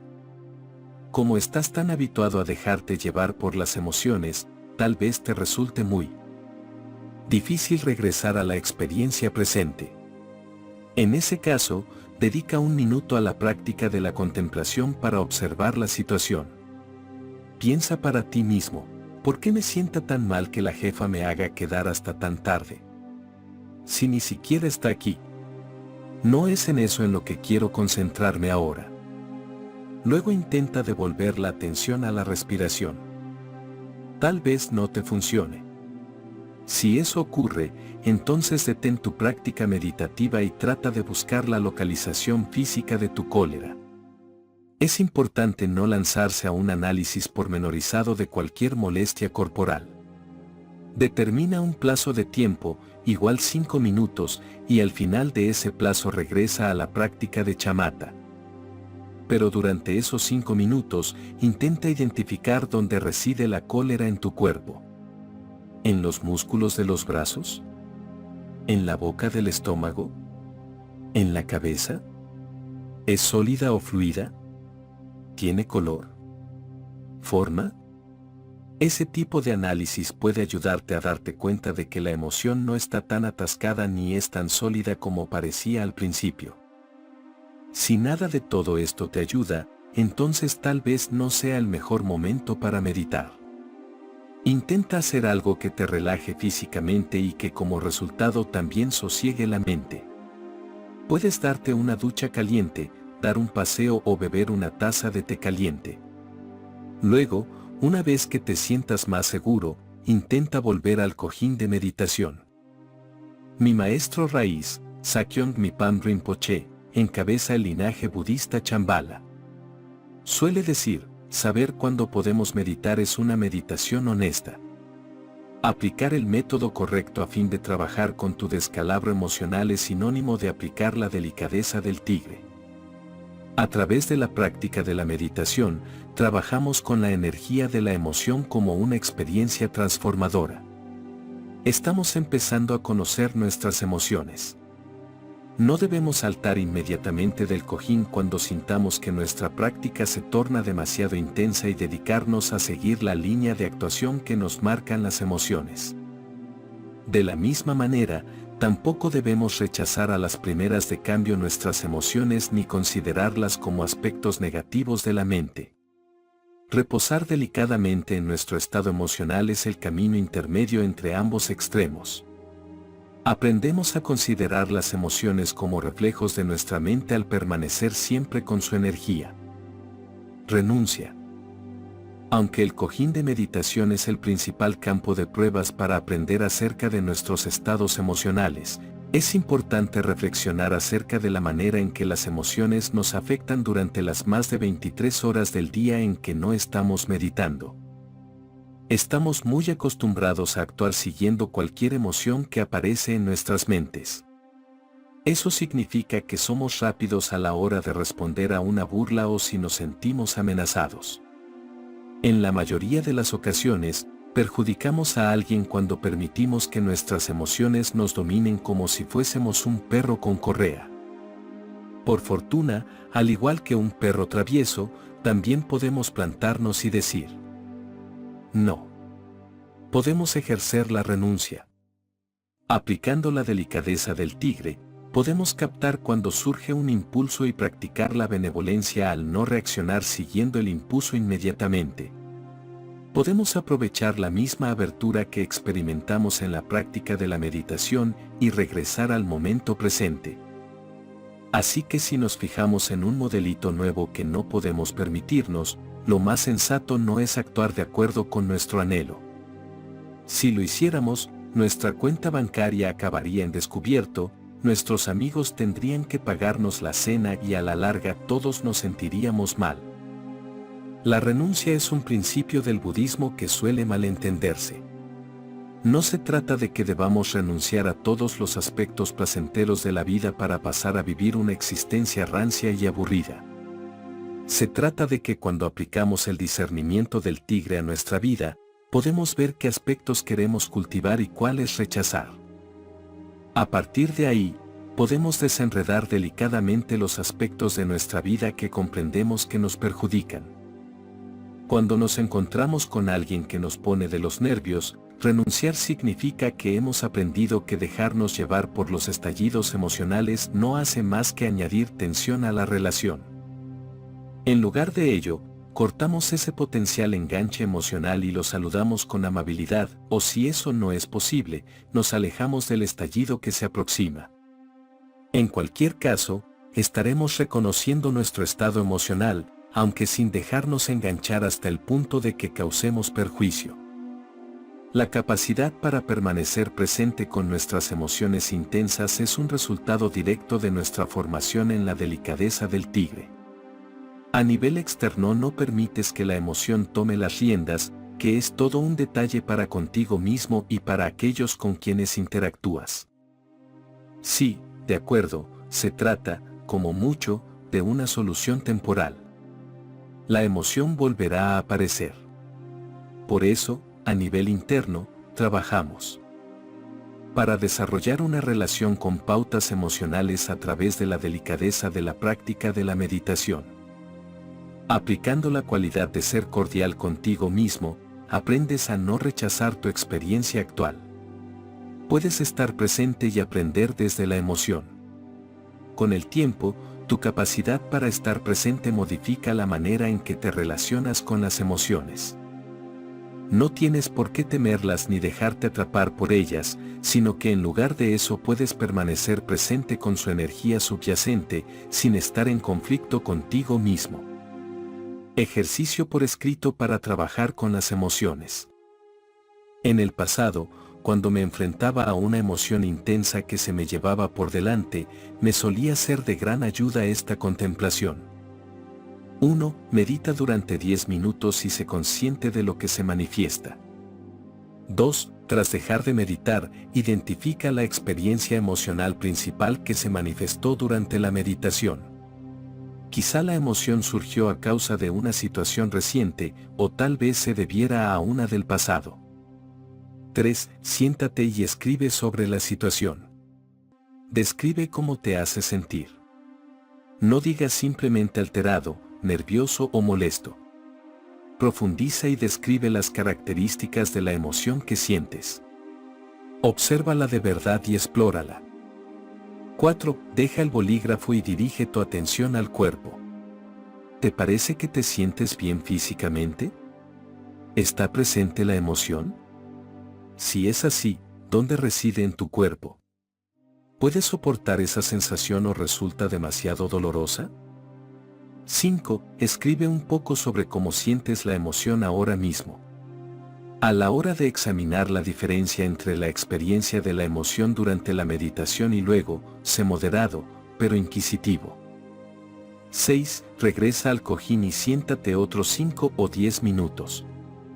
Observa si la emoción vuelve a manifestarse y prueba con las técnicas mencionadas anteriormente en este capítulo para examinarla con mayor detalle. Si lo que fuere lo que surja durante el ejercicio escrito, recuerda que deberás mostrarte delicado y amable contigo mismo. Si meditamos regularmente y nos esforzamos en trabajar con las emociones, pero sigue pareciéndonos que luchamos con ellas y que nos atrapan, entonces hay que ser paciente y recordar que los cambios internos no suceden de la noche a la mañana. A través de un examen atento de nuestro estado emocional aprendemos lecciones muy valiosas acerca de cómo nos dejamos atrapar por el síndrome del increíble Hulk y lo que nos permitirá evitar esas trampas en el futuro. 1. La ocasión es en este momento. Al practicar meditación, no intentamos estar a la altura de algún tipo de ideal. Más bien al contrario. Estamos con nuestra experiencia, sea la que sea. Pema Chodron. La meditación es un proceso de autodescubrimiento. El objetivo no debe ser intentar alcanzar un estado de perfección añadiendo algo encima de lo que ya somos. Aprendemos a ser el ser perfecto que ya somos. Poseemos una bondad fundamental, pero nos hemos envuelto en tantas capas de confusión y pautas habituales que resulta difícil acordarse de ello. Esas capas de confusión se manifiestan como el millón de maneras en que nos cerramos a nuestra experiencia presente y dividimos el mundo entre nosotros y ellos. En el momento en que nos tenemos que ver haciendo una larga cola en el aeropuerto, pensamos, ¿pero quién lleva todo esto?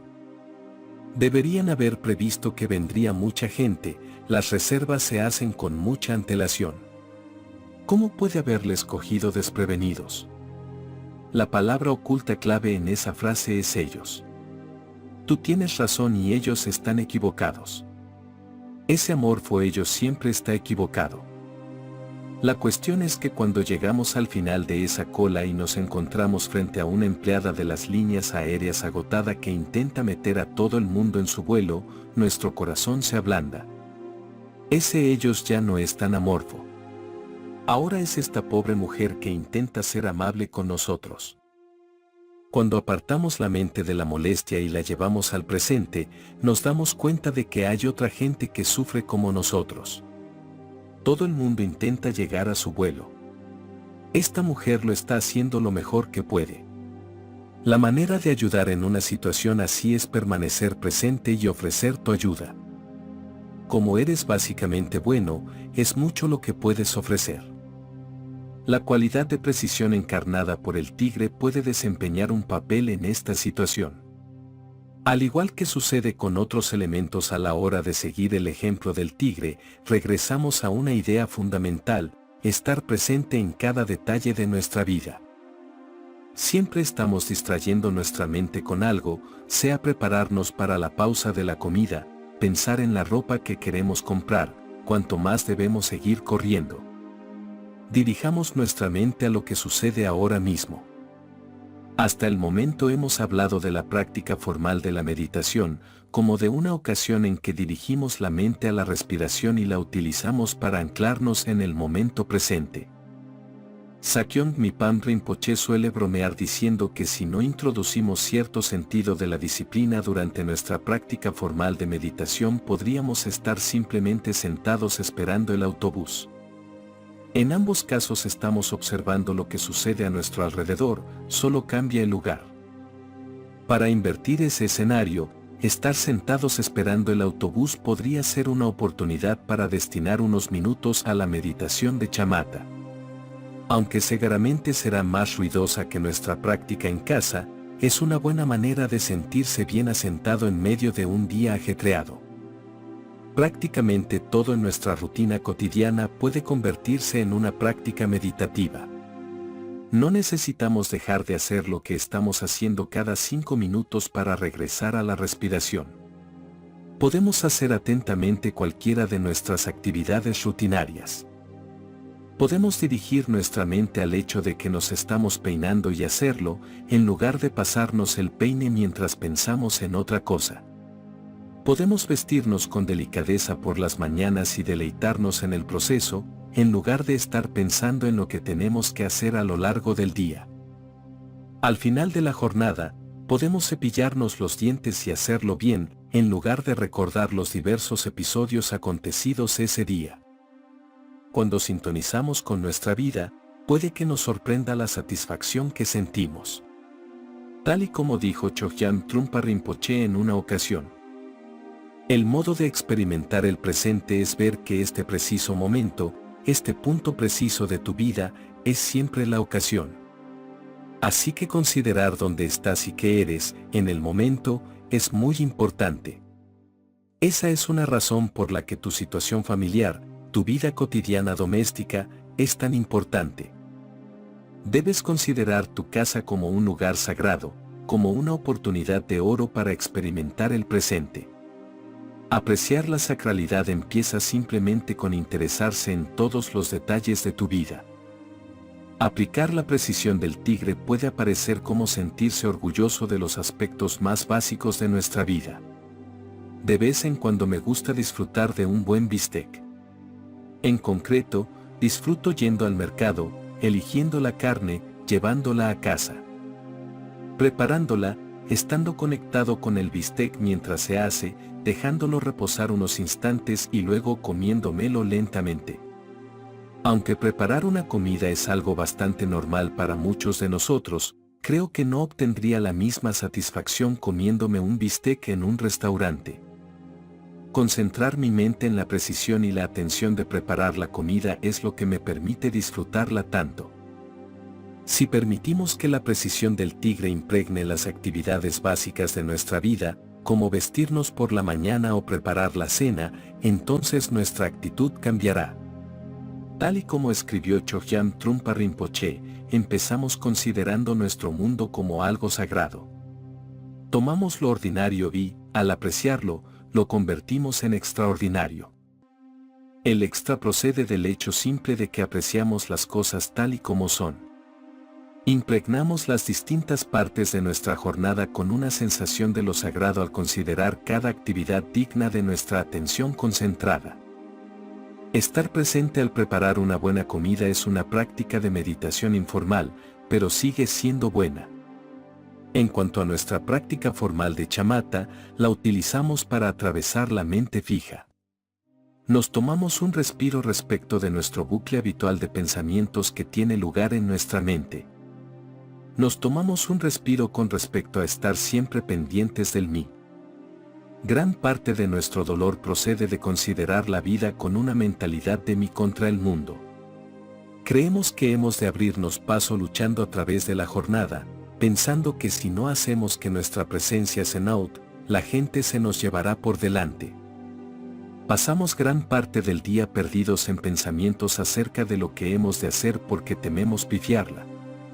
Esa puede ser una manera de vivir agotadora. Es necesario que relajemos nuestras suposiciones y expectativas. Tratar nuestro mundo como algo sagrado es una manera de poder relajarnos. Puede resultar refrescante hacer un paréntesis y limitarnos a estar presentes con el mundo que nos rodea, experimentando la belleza de nuestra vida. Podemos estar presente en nuestros desplazamientos cotidianos y disfrutar observando a dos niños bailando en el metro. Esta experiencia nos anima. No es necesario que vayamos a ver a la troupe de baile más exótica del mundo, podemos apreciar la que tenemos frente a nosotros. Al formarnos para ser precisos y estar presentes, pueden surgir situaciones difíciles. Nuestra vida no se compone únicamente de bistecs y niños bailando. También es enfermedad, traición y muerte. Para la mayoría de nosotros, la respuesta habitual al observar esos aspectos de nuestra vida es cerrarnos. Queremos decir, eso no es para mí. Dirigiré mi mente a otras cosas más agradables hasta que la situación se resuelva por sí misma. Todos contamos con vías de escape. Algunos miramos la televisión, otros nos mordemos las uñas y algunos nos drogamos. Sin embargo, cuando nos evadimos para tratar de tapar una situación difícil, incluso llevando a cabo una labor estupenda, el dolor sigue ahí. Está esperando en el momento presente para salirnos al paso. Esta meditación que hemos estado practicando tiene por objeto precisamente ese escenario. Se parece a cuando Rocky intenta subir las escaleras del Museo de Arte de Filadelfia. Lo intenta y en un momento dado de la película piensas, pero ¿esto qué es? Ya llevan con esto mucho tiempo. Luego entra en el ring con Apollo Creed y tiene que enfrentarse a la realidad para la que estuvo entrenándose. Ahí es cuando la película se pone interesante. Nuestra vida no es muy distinta.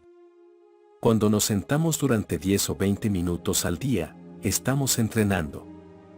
Recorremos los escalones de nuestra mente.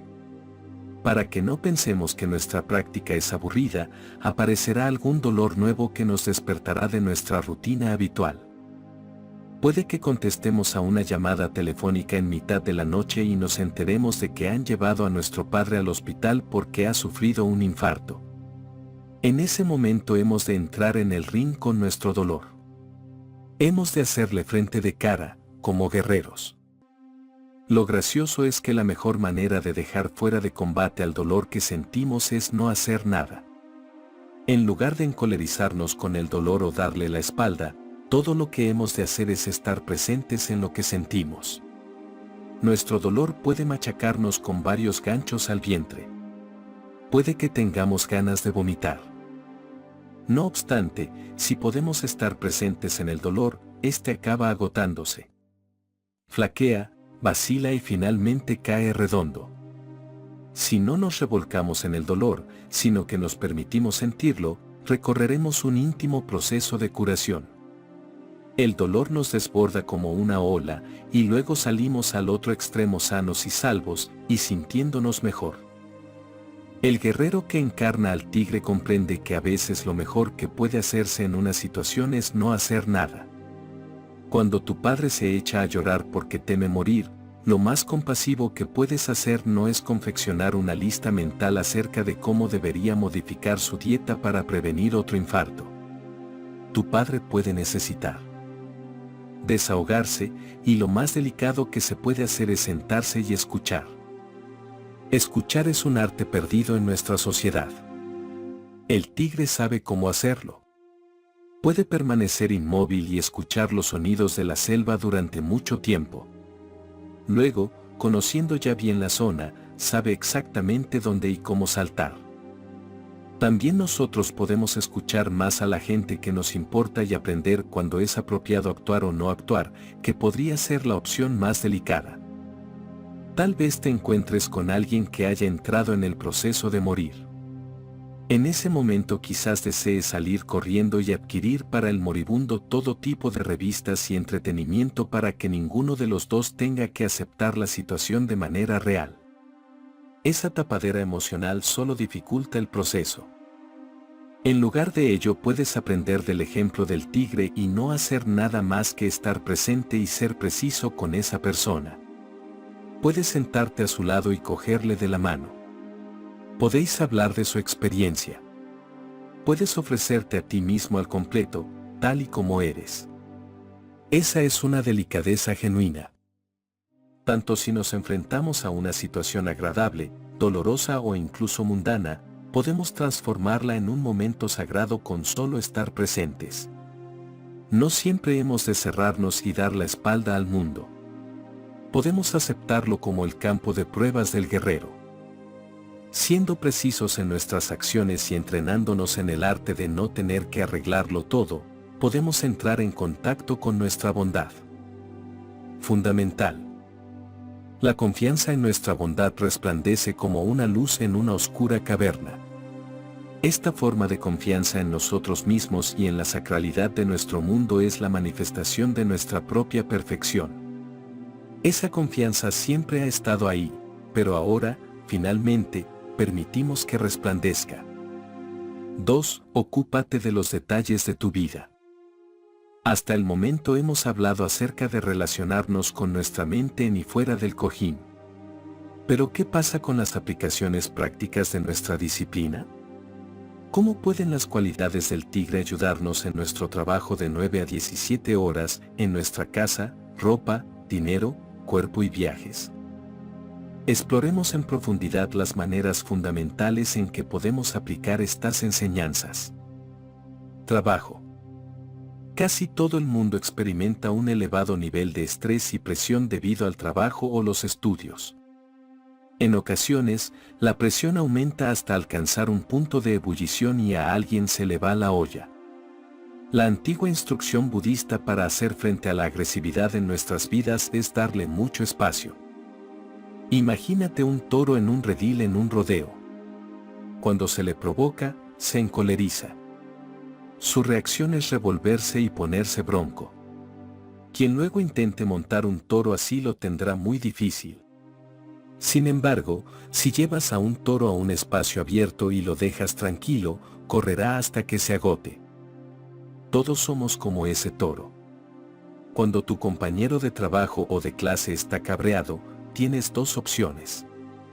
Una es meterte en la situación y comprobar durante cuánto tiempo podrás montar al toro antes de que te lance por encima de los cuernos. La otra es darle mucho espacio para que se exprese hasta que se agote.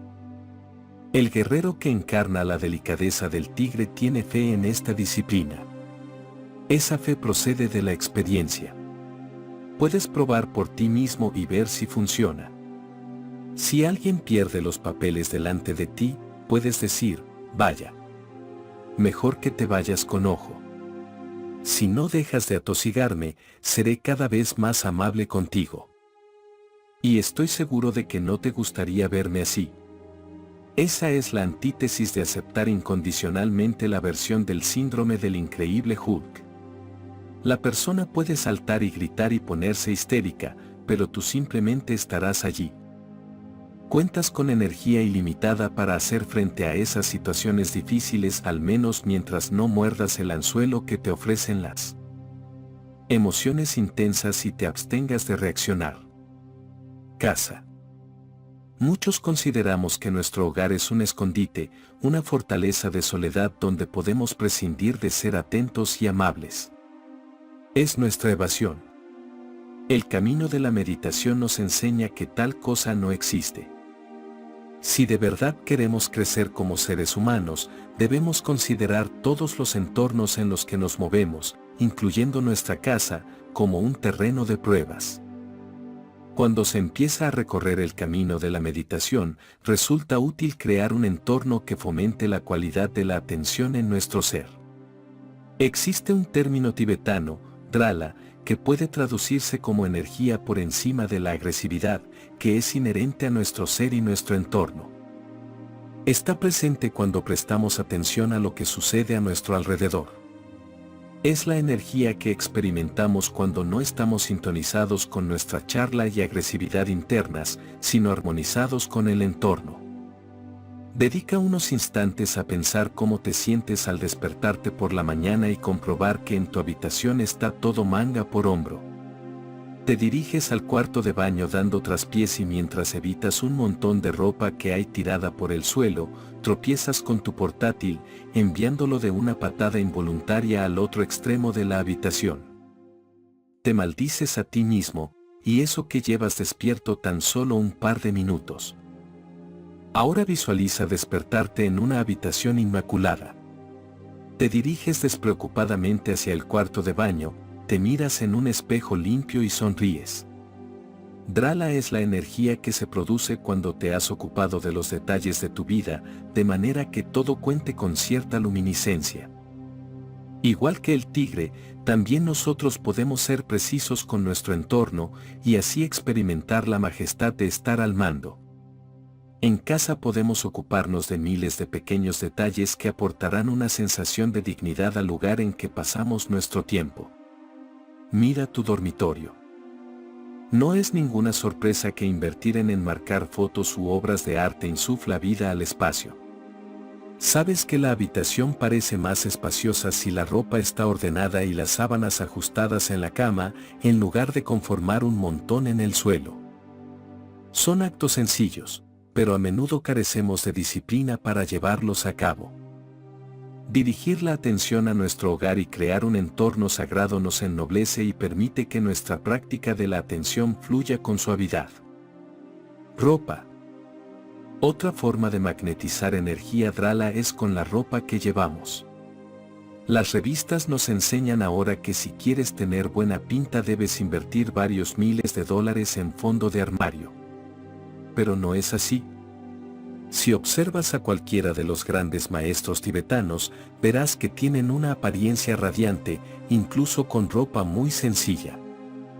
Esta luminosidad se conoce en la tradición tibetana como Siji, que se puede traducir como confianza luminosa. La apariencia noble y digna de esos maestros tiene su origen en la confianza que sienten en su propia bondad fundamental. Puedes aplicar las cualidades del tigre para obtener una apariencia radiante. El tigre inspecciona su paisaje y elige cuidadosamente su actividad. Tú puedes inspeccionar tu armario, ver lo que te gustaría comprar y salir a comprarlo.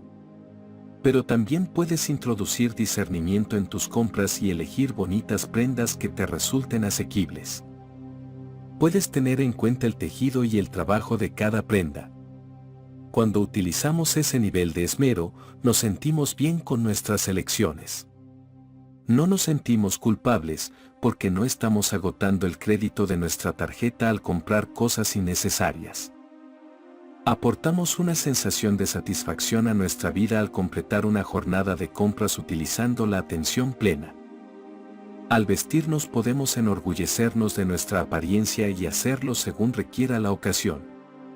Podemos hacernos responsables de nuestra apariencia y afeitarnos, depilarnos y acicalarnos adecuadamente. Ya no somos niños. Nuestras madres no aparecerán de la nada para asegurarse de que tenemos buen aspecto. El que podamos sentirnos orgullosos de cómo nos presentamos ante el mundo depende ahora de nosotros. Cuando realizo un retiro solitario, siempre llevo ropa que está bien. Aunque nadie más me verá, me siento feliz al ponérmela por la mañana. Cuando me contemplo en el espejo, me anima a observar la limpieza y vivacidad de los colores. No hay que vestirse para impresionar a los demás. Intenta vestirte para ennoblecerte a ti mismo. Dinero. Circula el malentendido de que como meditadores se supone que no debemos preocuparnos del dinero. Nuestra espiritualidad es una cosa, y como nos ganamos el pan es otra. Pero no es así. Si crees que puedes aplicar estas enseñanzas solo a aspectos parciales de tu vida, te estás equivocando.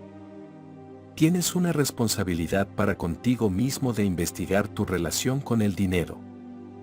He conocido a muchas personas que se relacionan bien con su dinero. Demasiados de nosotros vamos al cajero automático, sacamos algo de dinero y tiramos enseguida el recibo para no tener que hacer frente a la realidad del saldo restante. Luego tomamos la cantidad de dinero que nos ha dado la máquina y nos lo gastamos sin poner demasiada atención.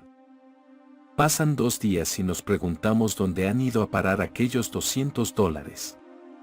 Esa es una señal que apunta a una relación malsana con el dinero, y con el tiempo este comportamiento nos reportará frustración y autocrítica. También puedes cultivar una actitud inofensiva, carente de agresividad, respecto de una realidad económica. Puedes empezar a dejar de ignorar cómo te sientes al respecto y aplicar el discernimiento, la delicadeza y la precisión del tigre a tu relación con el dinero.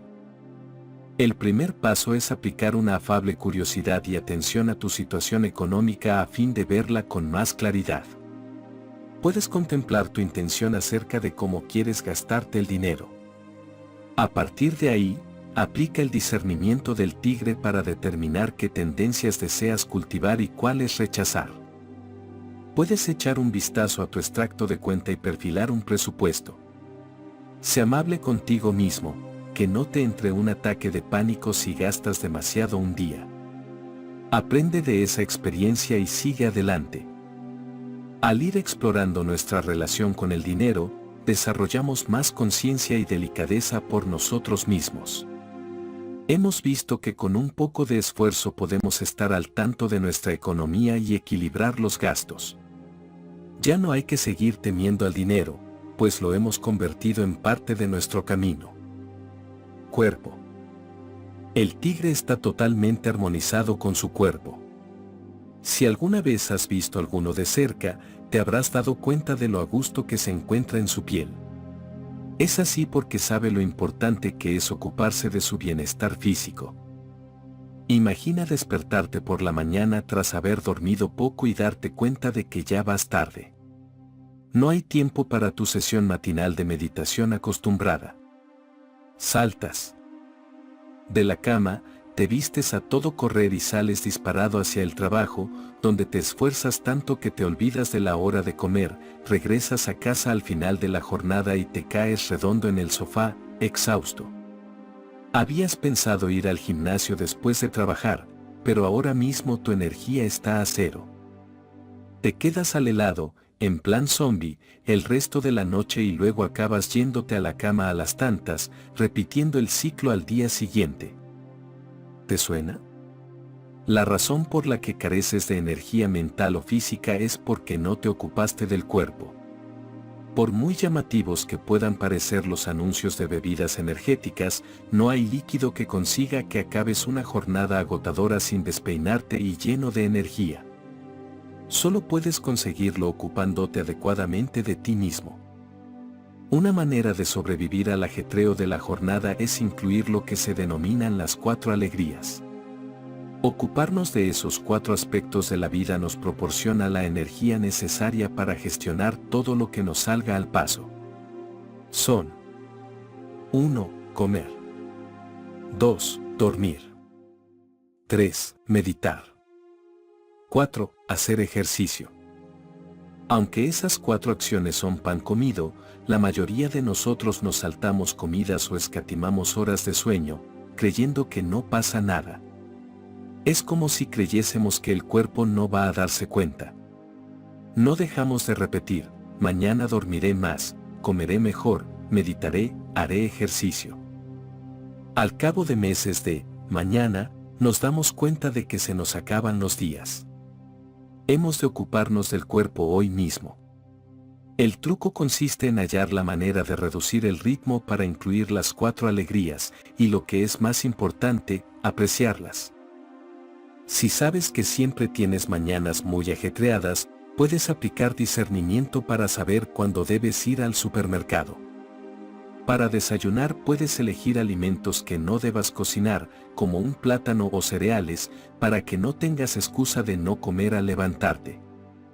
Aunque te limites a una barra de cereales y te la comas en el metro, intenta dirigir la atención a degustar la comida, y no solo a cumplir con el expediente.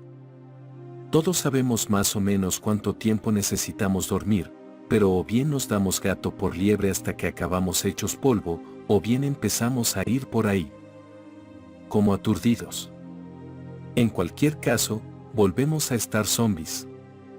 Una vez que resolvemos cuántas horas de sueño necesitamos, podemos aplicar cierta disciplina y reducir otras actividades para asegurarnos de que nos estamos ocupando de nuestras necesidades básicas. Lo ideal sería que saltásemos de la cama por la mañana y meditásemos durante 1 hora antes de ir a trabajar. Eso no sucede muy a menudo.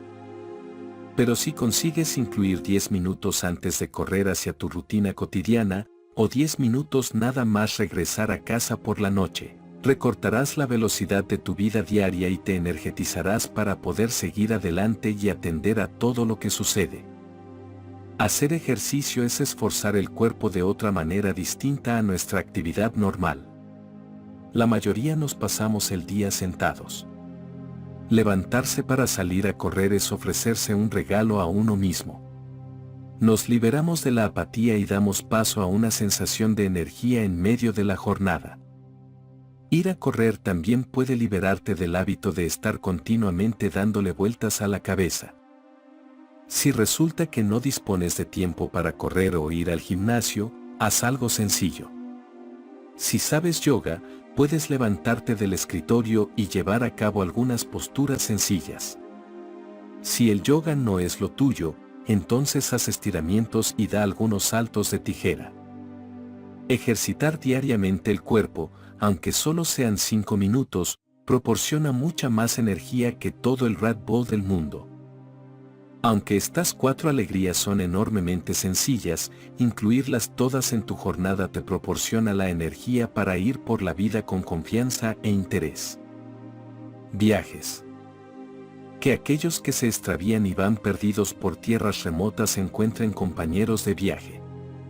Y que, a salvo de la amenaza de ladrones y de bestias salvajes, sean incansables y su viaje ligero. Santideva. Para muchos de nosotros, viajar es una experiencia angustiosa.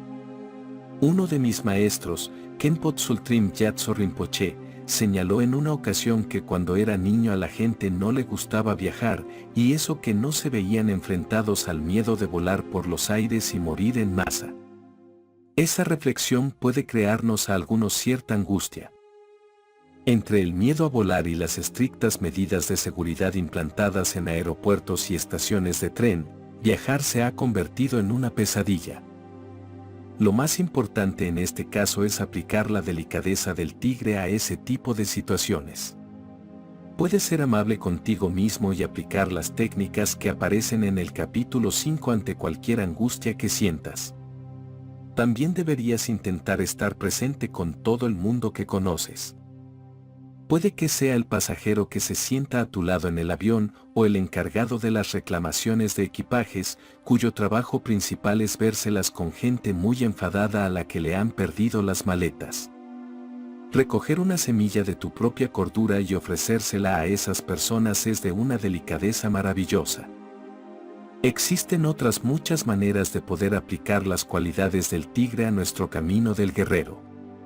Puedes preguntarte a ti mismo, ¿qué tipo de ropa se pondría un guerrero que encarna a un tigre? Carita sorprendida, ¿qué clase de música encarna la precisión del tigre? Por mi parte, diría que los tonos tierra y la música clásica, pero esa es mi opinión. Aunque pueden realizarse sugerencias acerca de las aplicaciones prácticas de esas enseñanzas, al final depende solo de ti decidir cómo aplicarlas a tu vida. Puede que cometas errores a lo largo del camino.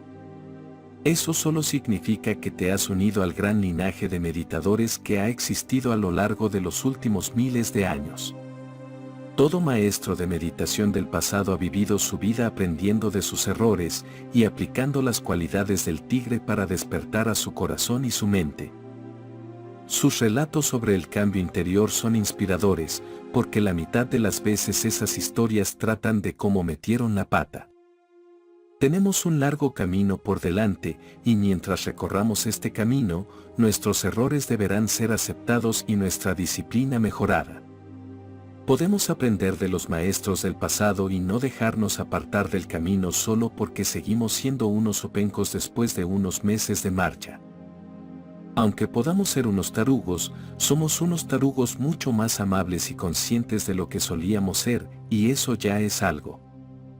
Nuestro camino no está basado en el hecho de que necesitamos aplicar las cualidades del tigre a nuestro hogar, nuestra indumentaria, nuestra situación económica y a todos los detalles elementales de nuestra vida. Tal y como ha dicho Sakyong Mipam Rinpoche, el entorno puede ser una ayuda o un impedimento para lo que queremos hacer. Todo en nuestro entorno, comida, ropa, lugares, las horas que pasan, la compasión o los celos de los demás, nos afecta. Ocuparnos de los detalles de nuestro entorno es un paso crucial en el viaje del guerrero. Cuando nos espabilamos, podemos ser muy beneficiosos para el mundo que nos rodea. Hemos llegado al final de esta parte. Nos gustaría saber qué opinas de esta parte en los comentarios. Muchas gracias por haber llegado hasta aquí. Y recuerde que no hay que entrar en campos de batalla, porque el que lucha se debilita y un poder debilitado no es poder. Si te gustó este contenido, suscríbete, habilita las notificaciones y compártelo para seguir creando más material.